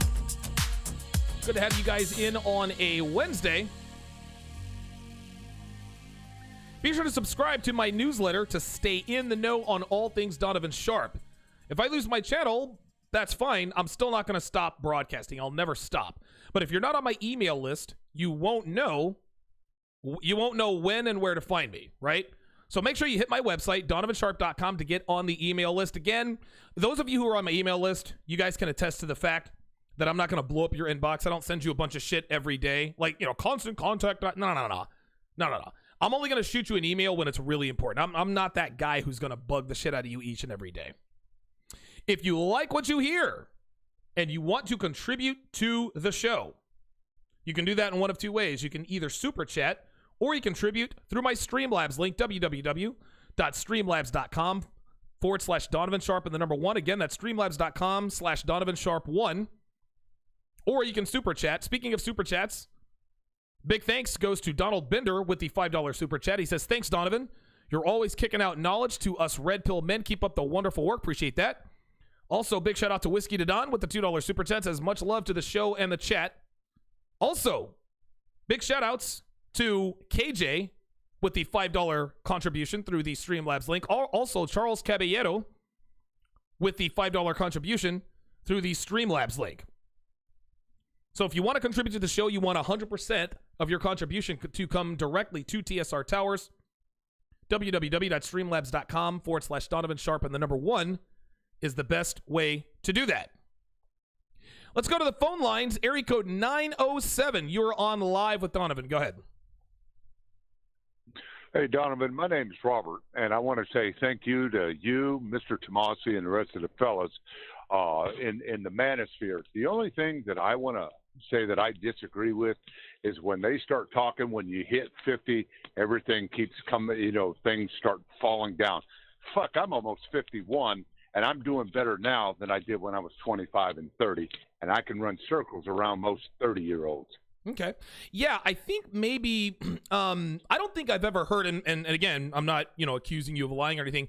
I don't think I've ever heard, if you want to give me an example, that's fine, but I agree with you. Now, maybe physically, listen, I'm 41. I'm obviously not physically the same as I was when I was 21, but I agree with you, Robert.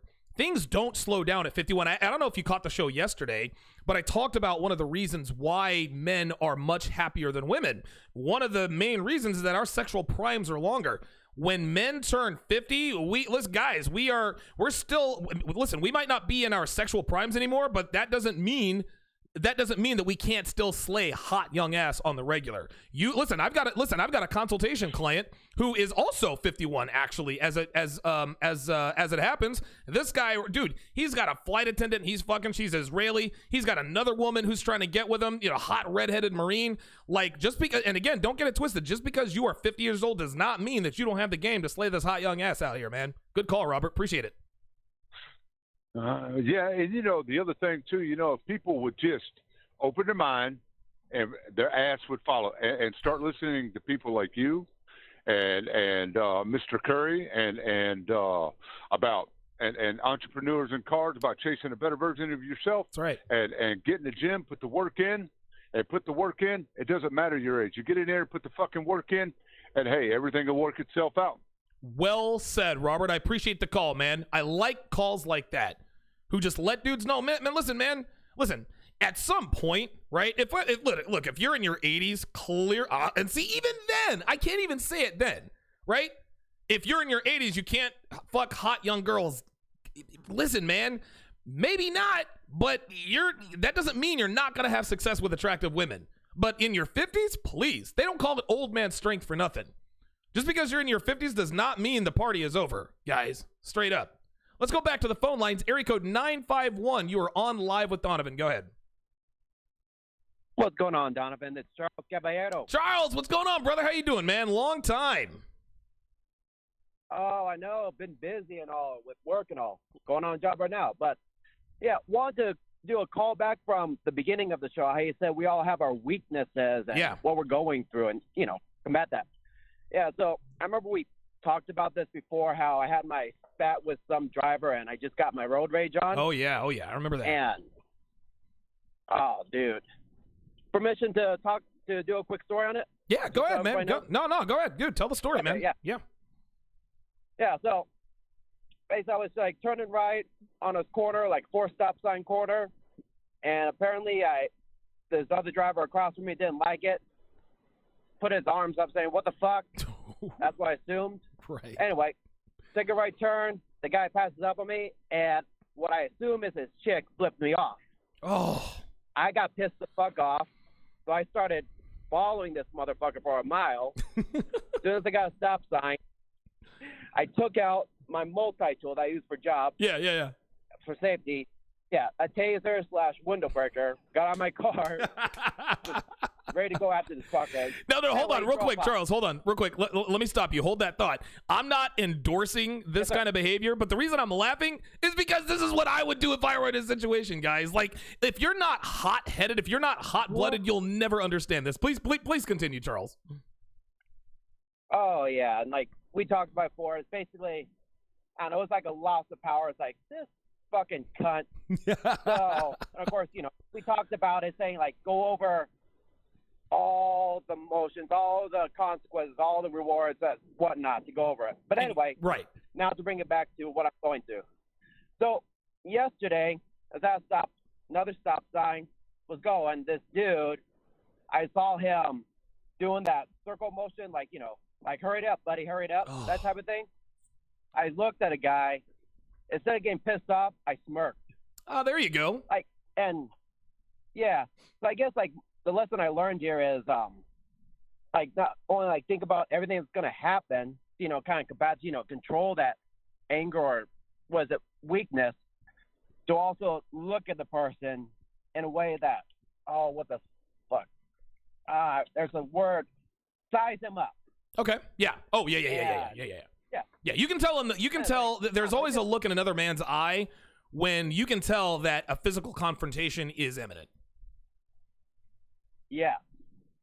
So yeah, just want to tell you that story, and always, thank you for everything, sir. I do appreciate it. Absolutely, man. Thanks for the story. Thanks you very much for the story, Charles Caballero. Dude, TSR OG, definitely one of the OGs. Yeah, listen. The event that, and I'll just give the Reader's Digest version here. The event that led to me getting an anger management counselor is that I beat the shit out of a guy in a parking lot, okay? Because over a pizza, right? I had a pizza that I had gotten from a grocery store. It's a gourmet pizza. I was going home to cook it, right? The guy was taking too long. I was trying to put the pizza in the passenger side of my car. I could have put it on the driver's side. I wanted to wait for the passenger side. I told the guy to hurry up. He said something smart. I beat the fuck out of this guy, man. Like, the guy had to have, like, facial reconstruction surgery. Okay.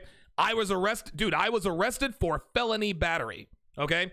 I had a very, very good attorney that I paid a lot of money to over the years, but that wasn't what motivated me to get an anger management counselor. What motivated me was what happened during the arrest. So I don't know if, for those of you out there who have never been arrested before, of course they arrest you, they read you your rights, they, put you in the handcuffs, which are very uncomfortable. They sit you in the back of a police car. There's not that much room back there at all.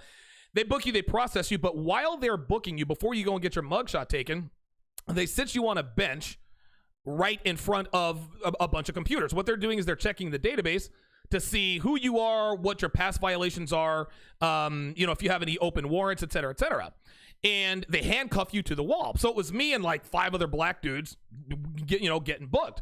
So a dude says to me, what'd they get you on? I was like, felony battery.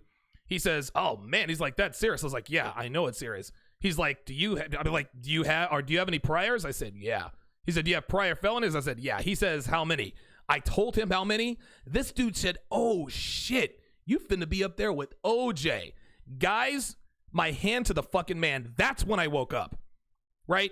That's when I woke up. And listen, no exaggeration. There was a very real possibility that I was going to Lovelock for a very long time. That is where OJ Simpson happened to be held at the time. I thought, dude, at that time, I said, you know what? I've had the devil's own luck, which isn't a very good luck to have. I've had the devil's own luck for the last few years, man. I've gotten hot-headed. I've gotten myself in these bad situations, and my attorney always managed to get me out of them. Now, this time, I wasn't so sure. He managed to get me out of the situation. I don't know how he did it. Maybe he had naked pictures of the judge and a prostitute. Maybe he really did. But that was the wake-up call for me. And I haven't been arrested. I haven't been in a physical confrontation since, right? And what I did, now here's the thing. You guys might think, okay, you got an anger management counselor. No, that wasn't the first thing I did. The first thing I did is I moved from Las Vegas. I took myself out of the environment that was conducive to me losing my cool, right? I moved to Reno, Nevada, which is the ugly redheaded stepchild of Las Vegas, okay? That's what that is. And so, obviously in Reno, I didn't get any. Well, actually, I had a few close calls, right? Had a couple of close calls on the bike path, but I never got into a fight. And things have slowly sort of calmed back down. And now, I have my anger under control. I saw the same thing happening with the chat. So the moral of the story is that if you have a weakness that gets you into trouble, minor or major, remove yourself from that situation. Okay, listen, it doesn't take a man to say mind over matter. No, it's not fucking mind over matter. I can't do this, right? I couldn't. If I had stayed in Las Vegas, dude, I might be dead. Someone might have either killed. Dude, I might have run up on the wrong motherfucker who had a gun. And by the way, they don't call it the Wild West for nothing. Dude, the gun laws in Nevada are non-existent. You can walk to a pawn shop and have a gun and have a fully loaded gun in your hands in 30 minutes or less. It's that lax out there, guys. I am very fortunate never to have run up on anyone who could beat me to an absolute pulp to do serious physical damage, or someone just pull out a gun and just pop me right there. So to make sure that I reduce the odds of that happening to me, I removed myself from the situation. That's what I did. That's what I've done today with regards to the chat. Let's go back to the phone lines. Area code 813. You are on live with Donovan. Go ahead. Hey, Donovan. It's Javon. How you been, dude? Hey, doing good, man. How you doing? Not bad, not bad. I don't know. I just caught the show just the past like 20 minutes. I don't know if you went over this or not, but I think a lot of times when it comes to black dudes, right, it's mostly tribalism, right? The only reason we really mess around with black women, right, is just like it's like loyalty to our tribe. Right. Because trust me when I tell you, when you start to mess with the white girls and you realize how much better they treat you, you don't even want to go back. That's all I'm saying. I was like, once you go, you ain't gonna never come back. No, bro. Sir. You are done. Sir.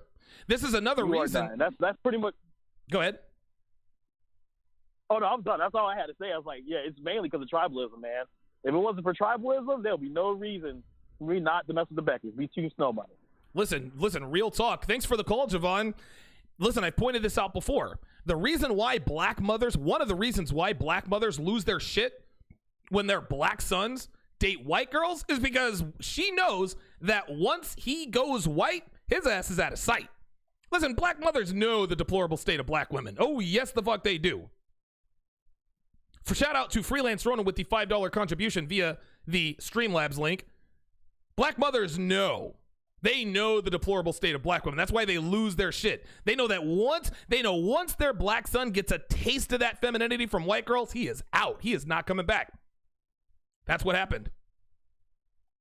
Okay, let me quit yammering and running my mouth. Let us go ahead and get to this segment's topic. I got Steve the Dean Williams joining us here at the top of the hour at 2 o'clock Eastern. Hopefully I can get through this segment in time and get him on, because I know that his time is valuable to him. I actually might have to split this up. Now, I just alluded to one of the fights that I was in. I've been in a lot of fights in my life. And listen, that was my dog. Obviously, I've won a lot more than I've lost. Now, here's something to point out. Each fight I won decisively. Meaning I completely fucked the guy up. I kicked the guy's ass, right? And by the way, guys, most street fights, most just fights out in public, they don't last that long. 10, 15, 20 seconds max, okay? Now, the fights I lost were not decisive, meaning that even though the guy was a better fighter than I was at the time, I certainly took my pound of flesh, right? Listen, I remember one guy who actually beat me in a fight. He gave me a black eye, but I broke his nose, right? Listen, even though my eye was shut, right, it was fat and swollen, he was bleeding all over the place, but he clearly won the fight. He got the better of me that time. Another guy I got in a fight with hit me so hard, guys. He hit me so fucking hard, I almost blacked out before I hit the ground, but I had the presence of mind to cover it up so he wouldn't cave in my fucking face. Again, that dude also gave me a shiner, and he definitely won the fight, but I busted his lip open, and I think I probably knocked out one of his teeth. Actually, if I can remember, I think we actually ended up becoming pretty good friends for a little while after that, if my memory serves me. Anyway, I am fortunate to have never been stomped out, but I have been sucker punched a few times, and guys, getting sucker punched is not fun. Listen, for those of you who have never been punched in the face, it sucks. Now, it doesn't suck when it happens because you're full of adrenaline, because you're in a fight.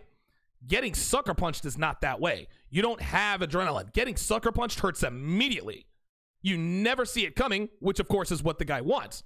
He wants to hit you while you're not paying attention or defending yourself. Now, on both times I was knocked out or knocked to the ground, right? Now, I've been sucker punched twice, right? On both occasions, I was knocked to the ground, but on one of those occasions, right, dudes jump in and stop the guy from finishing the job, right? Like he sucker punched me. I'm on the ground. Know what the fuck is going on? Dude, he could have done some serious damage. right? The other time I got sucker punched, I actually got up and beat this dude so bad. I beat this dude so fucking badly, his girlfriend called the cops on me. He sucker punched me, knocked me to the ground. I got up and beat the fuck out of this guy. I wasn't charged with anything because everyone around me, this is actually outside of a restaurant, everyone around me, and I guess I could tell the backstory on that in another day and time, but everyone around me told the cop, hey, listen, the guy sucker punched him, right? And I don't think I had a black guy, but I think I don't know, I think I may have a bloody lip. Anyway, getting sucker punched, guys, is something we never see coming, right? So when it happens, it completely blindsides us both mentally and physically. It happens to us so suddenly and without warning. So all we can do is react. And when we react to things like this, our actions are never as effective as when we're actually prepared and see it coming. Okay? We can listen, we do what we can, but in the end, knowing that it's coming helps you to take appropriate action. Well, one thing we figure out in our lives, whether we find the red pill or not, is that women are always 3 steps ahead, gentlemen. If there's something they want from you, they'll give you great sex all week long, then drop whatever it is they want on you Friday night. If she wants to go out with her friends, she will give you unsolicited permission to go out with your homeboys. This is actually called the reverse permission trick. I've talked about this before. Well, when it comes to divorce, women are even more notorious. They're even more devious. They're even more malicious when it comes to their exit plan, when planning their exit. She wants to make sure that she lands on her feet when she tells you she wants a divorce. Guys, you see and read story after story of men who are completely blindsided when their wives tell them they want a divorce. They find out she's already gotten a fully furnished apartment, bought a brand new car, and already has a boyfriend. We know why that is. Even still, even with all the stories that are around, guys never see this kind of stuff coming when it happens to them. To me, it is amazing that despite everything we see and hear, everything we're privy to, we still get blindsided by a long-planned divorce by our wives. So I'm going to give you guys a few signs your wife is planning to divorce you. And when I see Steve the Dean Williams jump on, I'm going to go to commercial break. I'm going to come back. I'm going to do the segment with him. Then I'll go back and talk about the rest of the reasons. So here we go. The first sign your wife may be planning to divorce you, all of a sudden she becomes overly concerned with your finances. She never did that before. You did what you did. You made the money you made. She made the money she made. Now all of a sudden it's, how much did you make last year? Or what are your tax liabilities this year? Etc., etc. The reason she's doing this is to calculate child support and alimony, right? Now before, your conversations were general. She already knew what it was. But now she wants to know exact numbers down to the decimal point. Guys, women, listen, women are never ever concerned about finances until divorce. Women are terrible with money. All of a sudden she wants to be a fucking accountant. That's because she's planning to divorce you. That's because she's planning to serve you with divorce papers. Here's another sign your wife is planning to divorce you. She asks you to go to marriage counseling. Guys, when a female asks you to go to marriage counseling, it's not because she really wants to work out the marriage. It's not because she wants to stay with you. This is just posturing. Listen, marriage counseling never works, and everybody knows it never works. Dude, when you're in marriage counseling, it's already over. You cannot negotiate arousal and desire on either end, and when Steve the Dean comes on, we're going to talk about that. The reason why women do this is to say, well, I tried everything, and give the impression that she actually cares, the impression that she actually gave a shit, the impression that she actually wanted to stay married, right? It's like, I actually compare a woman suggesting going to marriage counseling to fat women who buy a bunch of exercise equipment. They buy a bunch of exercise equipment, they get a gym membership. Well, the reason why they do all this is so she can say, I tried everything and nothing worked. I need gastric bypass. I need the lap band. They want the easy shortcut out. Females who want to divorce their husbands, they are doing the same thing to save face. Well, I tried marriage counseling. Marriage counseling didn't work, so I guess we have to get a divorce. Here's another sign that your wife is about to divorce you. She loses a bunch of weight very quickly. After 8 years and two kids, she's gotten fat, and she's never given a shit All of a sudden, now she's motivated. Listen, you think your wife is getting in shape for you? Fuck no. Girlfriends are better than wives, guys. I've said it before, and I've written about it before. Now, all of a sudden, your wife never gave a shit about getting in shape. She never watched what she ate. Now, all of a sudden, she's at the gym. Now, all of a sudden, she's got a Fitbit. Now, all of a sudden, she's counting calories. Well, the reason why she wants to lose a bunch of weight is to increase her sexual market value for her newfound single life, or maybe to attract another man. Get this through your thick skulls, gentlemen. Wives never lose weight for their husbands. Ever.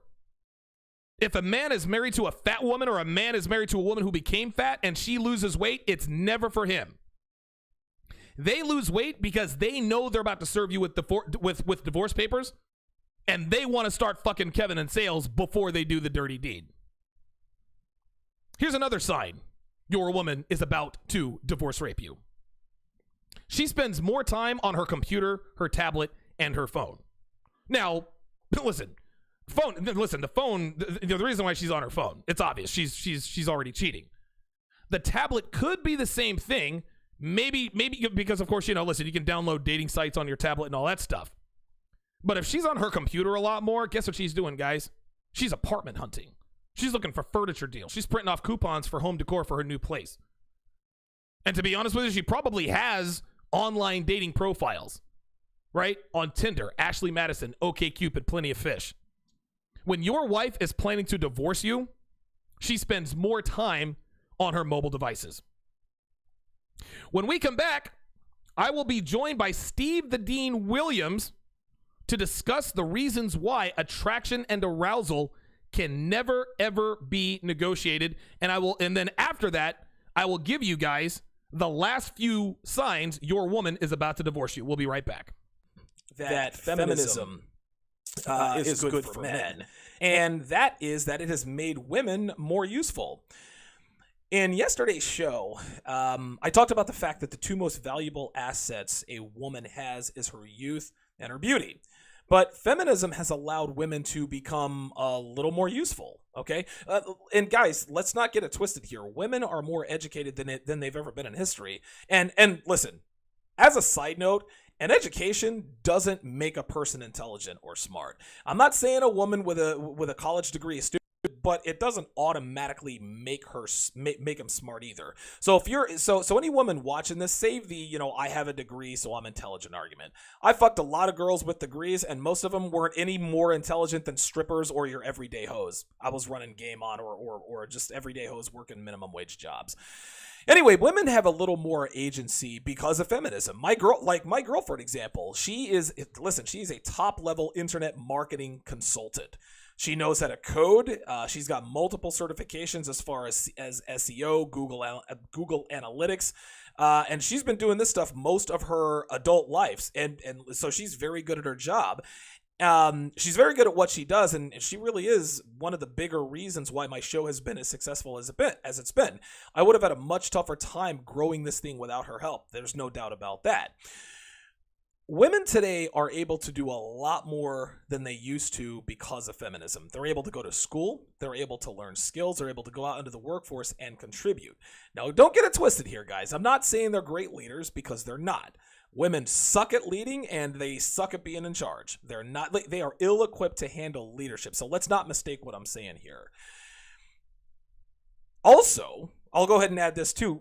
Most females are absolutely fucking useless in the workforce. Yeah, they've got basic skills and they can do basic office work like data entry, computer bullshit, but by and large, females don't bring anything to the table in a workplace other than unwanted drama and a sexual harassment lawsuit waiting to happen. That's mainly what they bring to the table. But there are a few women out there who are very skilled and are real assets to companies. Their numbers are small, but they're out there, and feminism is what gave these women the opportunity to get the education necessary to learn the skills that they can use in the workforce. Now, on the flip side, what's been sacrificed are domestic skills. Women who are above average in terms of their overall value to a company because of her skill set are well below average as far as cooking and cleaning goes.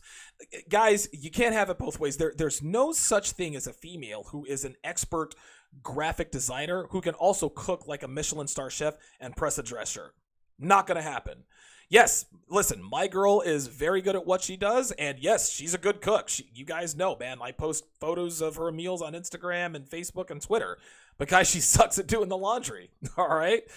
If anyone, guys, man or woman is great at something, other areas are going to suffer. That's just how it is. So while it's great that some women out there can bring certain things to the table that can benefit you as a man, their domestic skills do suffer. This is the trade-off. The problem is that most women don't have domestic skills or a marketable trade, which is why most of them are useless to begin with. But if you're fortunate enough to get with a woman who has one or the other or a combination of the two, feminism is likely the reason for that. Number 3, the third reason.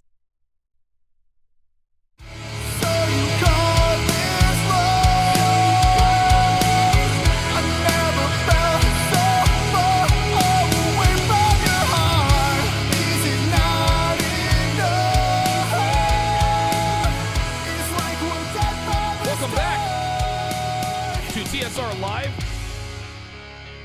Good to have you guys in here on a Wednesday. Send me your show ideas, guys. Let me know what your show requests are, what you want me to talk about, things of that nature. If you come across an article, a blog post, a video, something on social media, anything and everything Red Pill related, send everything. Send them all to tsr@donovansharpe.com. Again, that is tsr@donovansharpe.com. You guys drive the bus. I talk about the things that you guys want to talk about. If you have a show request, something, an idea, tsr@donovansharpe.com. Later on today, I am going to be releasing part 1 of a 3-part series on Patreon about how to stay out of the friend zone. I don't guarantee a lot of things here because I feel it's very irresponsible to guarantee certain things if you don't really stand behind it. But trust and believe, the strategies that I am going to lay out for you guarantees that you will never be in a woman's friend zone. No, I'm not guaranteeing that you're going to fuck her. You're either going to be in the friend zone or you're not. Right? Listen, you're either going to fuck her or you're not. In either case, you will not be in the friend zone, guaranteed. So if you want to get your hands on that valuable content, along with other content that I release on Patreon daily, that teaches you how to get better with attractive women, go to patreon.com/Donovan Sharpe and pledge less than 17 cents per day. All right, my next guest is none other than my man Steve the Dean Williams. You guys can follow him on Twitter @TheManMindset. Be sure to visit his website, themanmindset.com, where you will find all of his content, all of his gear, all of his product, circled around one thing, teaching you to become a fucking man. Steve, listen, man, thanks for making time for the show today. I know the timing has been a little bit weird. I've been on the air for a while. I'm probably going to have to do this for a little bit longer. But listen, thanks for adjusting your schedule and making time for the show, man. I appreciate it. Donovan, you my boy, dog. Anything you need, you know I'm here, fam. It doesn't matter. What's good with you, brother? Gotcha. Hey, listen, I appreciate that, man. And anytime you need me on the show, all you got to do is give me a call.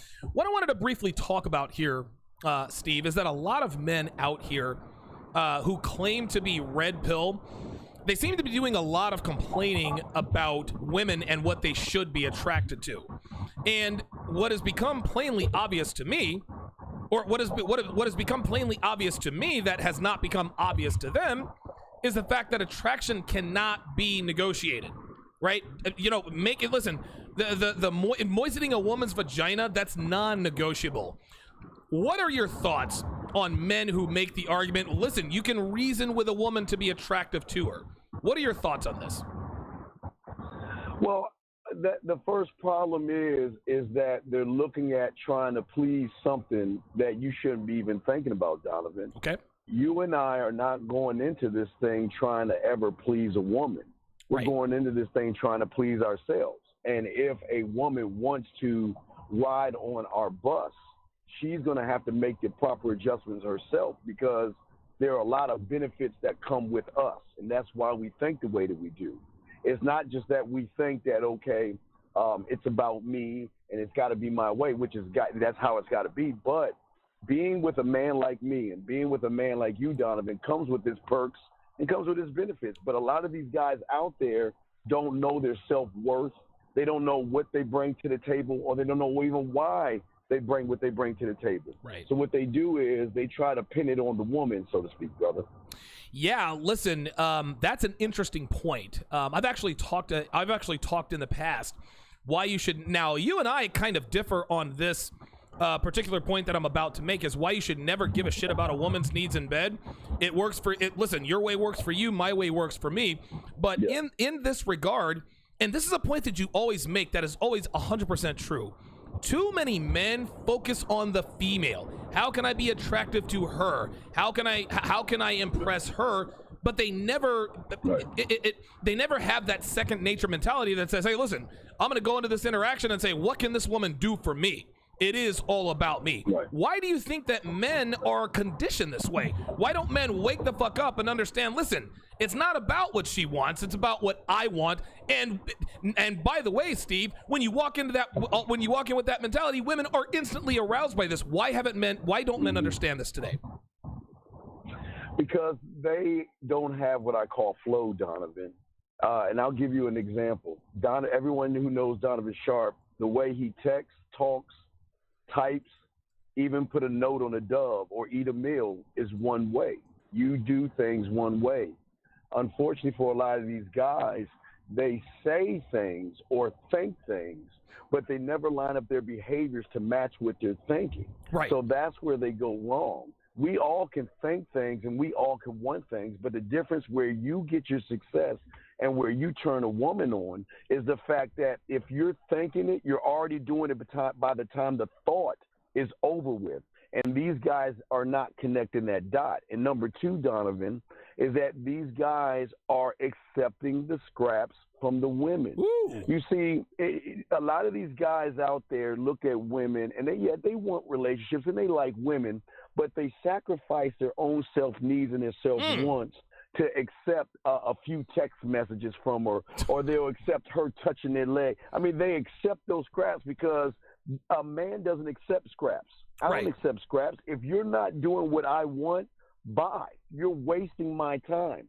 So a lot of these guys don't understand sacrifice, which you do.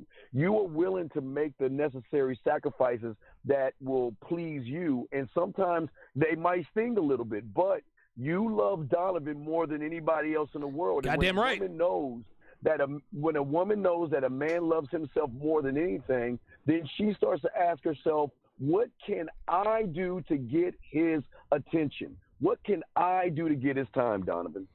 Wow, man.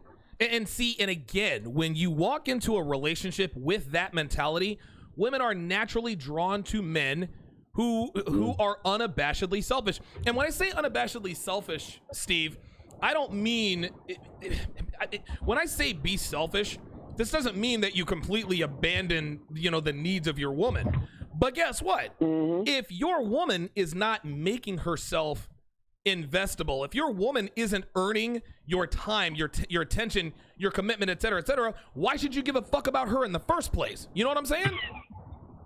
Yes, 1,000%. And that's what these guys do not understand. They don't understand the worth of their value, because in their eyes, if she's talking to me, that means I have a chance. And what I got to do is I can't be honest with her. I've got to walk on eggshells, and I've got to let her dictate the terms of the relationship, because if I say what I really want, then I might lose her. And I can't lose her, because if I lose her, then that means I won't have anybody. So I'm going to adjust my principles. I'm going to adjust my narratives and let her dictate. And that's making her pussy dry. Women don't like that. Women may tell you and lie to you and say they want those things, but that's not what they want. And fucker wants anyway. Right. It's what you really need, brother. Why don't men understand this? Right? Like, and again, I didn't understand this until, late in life. Well, not really late in life. I didn't understand this till I was 32, right? I didn't understand this until almost a decade ago. Why don't men understand that this is the way to operate? See, what you're talking about, Steve, is not negotiating your principles, not negotiating your standards. And how else can, listen, now, if a man says to himself, well, I can negotiate my principles and standards for the benefit of having a woman, that we know that that's a scarcity mindset. So listen, we shouldn't be surprised when he thinks that attraction can be negotiated, that attraction and arousal can be, what's the word I'm looking for? That it can be reasoned with, that you can rationalize your way into a woman's panties, right? And again, what do you think is the main factor? Is it their mothers? Is it society? Is it them? Like, what is it? Well, it's a combination of things, but the worst part is it's the lie to themselves.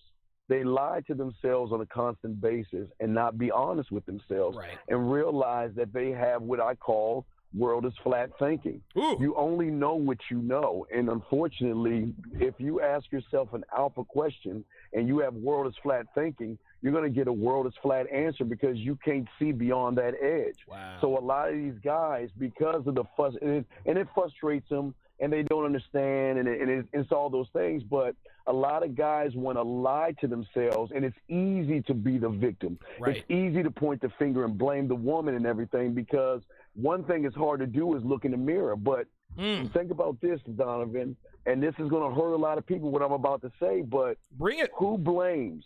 Who's emotional? Who plays the victim? Who makes excuses? Mom does.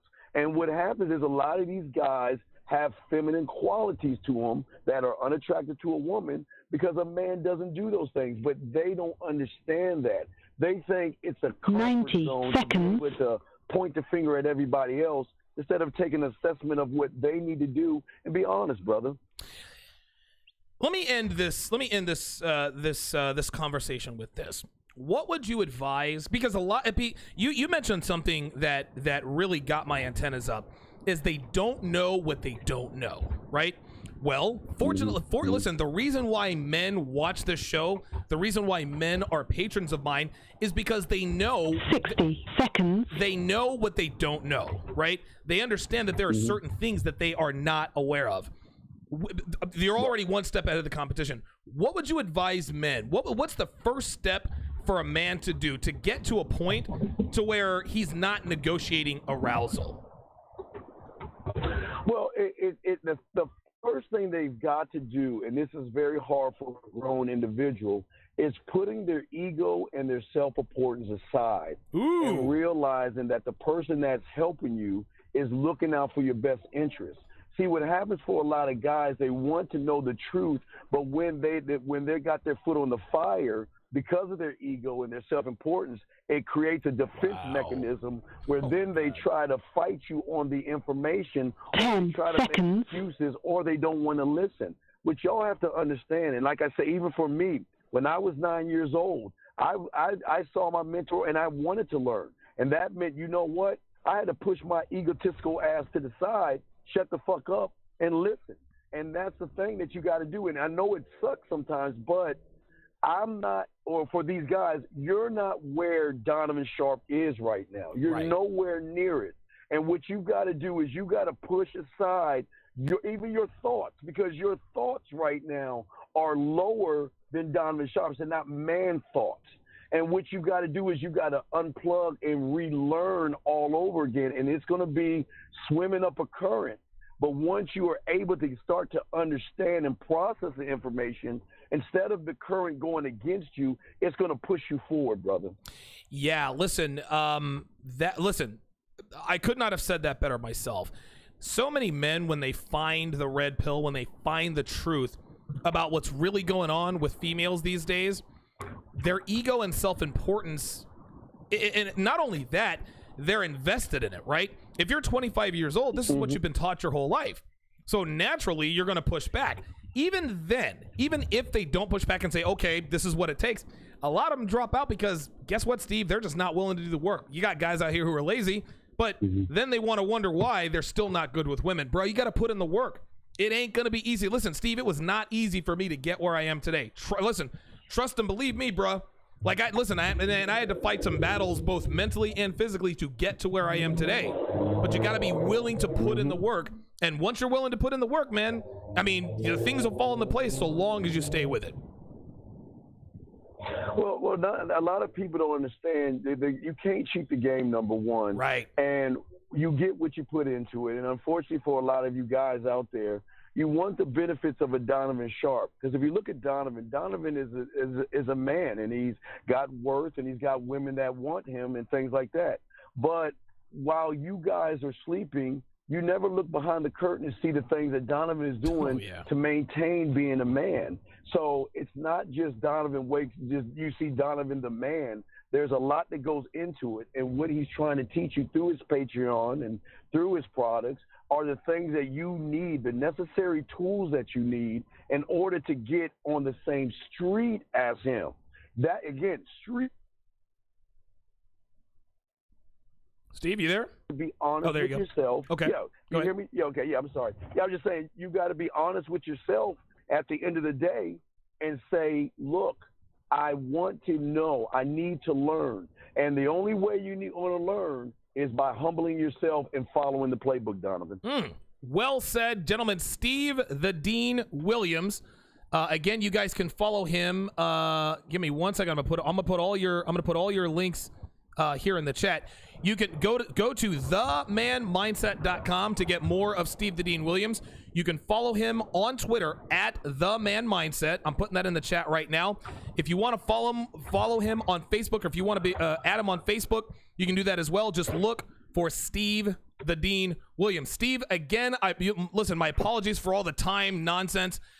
Thanks again, as usual, for making time for the show and dropping that knowledge, man. I appreciate it, brother. Donovan, I love you. I appreciate you. If you need me, motherfucker, I'm a phone call away, brother. I got you, brother. I got you. All right. Thank you, man. Steve the Dean Williams, man. Steve always comes with that knowledge. Okay, let us continue. Let us continue with the signs that your wife is about to divorce you. Let me scroll back up here in my notes here. So the last one we talked about is that she's spending more time on her computer, tablet, her tablet, and her phone, right? For obvious reasons. Here's another reason. Here's another sign that your wife is planning to divorce you. She dresses more provocatively. Well, listen, if she's losing weight or if she's lost weight, she's going to wear less clothing. Why is she doing this? She's doing this for male attention. She's also doing this for practice. What's it going to be like once I kick him out of the house? What's it going to be like once I'm a single lady again, living that single life? And to be honest with you, if she's lost weight and she's dressing more provocatively, guys, she's already cheating. More makeup, shorter skirts, lower cleavage, getting her hair done, wearing perfume, wearing slutty panties, the whole nine. Again, wives don't give a shit most of the time about their personal appearance. So if all of a sudden now she wants to be in the gym, and now all of a sudden if she's dressing provocatively, guys, I'm here to tell you, she's not doing that for you. She ain't doing it for you. She's doing it for somebody else. Here's another sign that your wife is planning to divorce you. She starts silly arguments with you. Girls do this all the time, right? Why did you leave the cap off of the water bottle? Why didn't you tell me you were working 15 minutes overtime today? Why are you wearing jeans for the second day in a row? Just dumb shit. They start small arguments to turn them into bigger arguments. See, this is what I'm talking about. First, it's 15 minutes overtime at work. Then you're working all night and neglecting my needs. Then you cheat. Now, this one's obvious, right? But dudes ain't holding frames, so they don't really know. Okay, listen, one silly argument. Yeah, okay, that's all right. Fine. Women are going to be women. Listen, it's a shit test. She's probably bored, whatever. But when it's 2, 3, 4, 5 times a week or even a daily occurrence, that's a problem, and she wants out. Here's another sign that your wife is planning to divorce you. She wants to travel alone. My stance on making you guys know my stance on making a woman who travels for work your main chick. Never, ever, listen, you can fuck these broads, do not commit to them. If a girl you're fucking travels regularly for work, do not commit to her. That's all there is to it. She is definitely fucking dudes in the cities she is staying in. The reason I know this is because I fuck plenty of these broads. Dude, I can't tell you how many women, a lot of them probably married, incidentally enough, they never wear their wedding ring. How many women you see at the casino bar, with the attaché and the, the pantsuit, all of a sudden you're up in room 312 beating the brakes off of her because she's in town on business. So don't commit to a woman who travels for work. But if all of a sudden she wants to travel alone, or if she wants to go to exotic places with her girlfriend, she's looking for dick. And if she's looking for dick, guys, she wants out. Another favorite. Here's another favorite that women like to do. Another lie they like to tell you to travel alone is visiting her family, right? She'll make up an illness as an excuse to travel frequently. And how can you prove it, right? The only way you can really prove it is, well, why don't I see it on Facebook or Twitter? Well, we're trying to keep this under wraps. Well, that's bullshit, because anytime there's any sort of illness involving a woman, they want the world to know. They want that sympathy. Remember, she's lost the baby weight. She's dressing more provocatively. She will get more attention. She's impulsive. Guys, she wants out. She will cheat. If all of a sudden your wife starts traveling for conferences or workshops or seminars, she will cheat at them all. Here's another sign. Your woman, your wife, is planning to divorce you. She stops going to bed with you. Why does she stop going to bed with you? Well, there's a few reasons. Number one, to avoid sex. If she wants to divorce you, she stopped wanting to fuck you a long time ago. Another reason why she doesn't go to bed with you is to keep planning her divorce from you. While you're in your bed snoozing away, she's texting Kevin in sales on her phone, and on her laptop computer, she's shopping online. She's on Amazon looking for couches, looking for drapes. She's apartment hunting, right? And while she's doing that, she's texting the guy that she wants to make her boyfriend about her future plans. Guys, she just doesn't want to fall asleep with you anymore. Those are the reasons.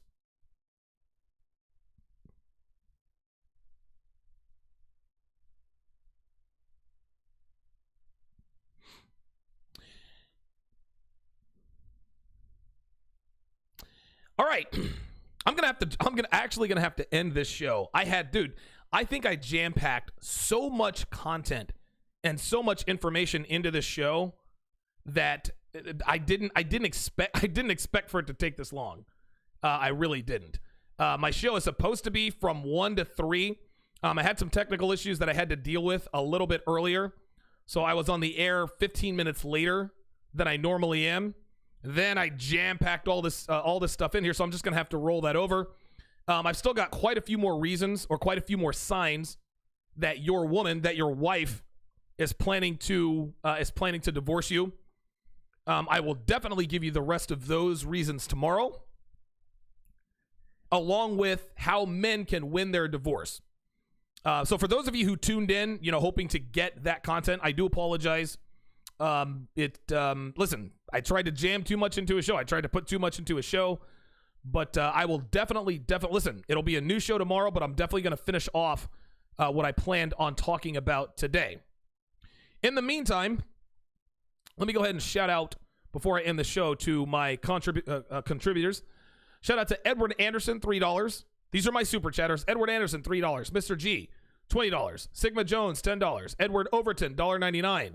Mr. Old School Writer, $10. Ed Lattimore, $5. Rob Cruz, $4.39. One Titans, $5. Tony P, $1.99.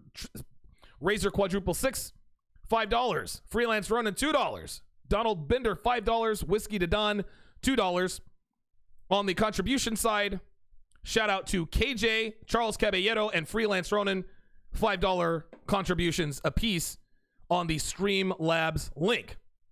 I've got a consultation that's supposed to start here in 3 minutes. Obviously, I'm going to be a little bit late to that. My thanks to you all for tuning in to this episode.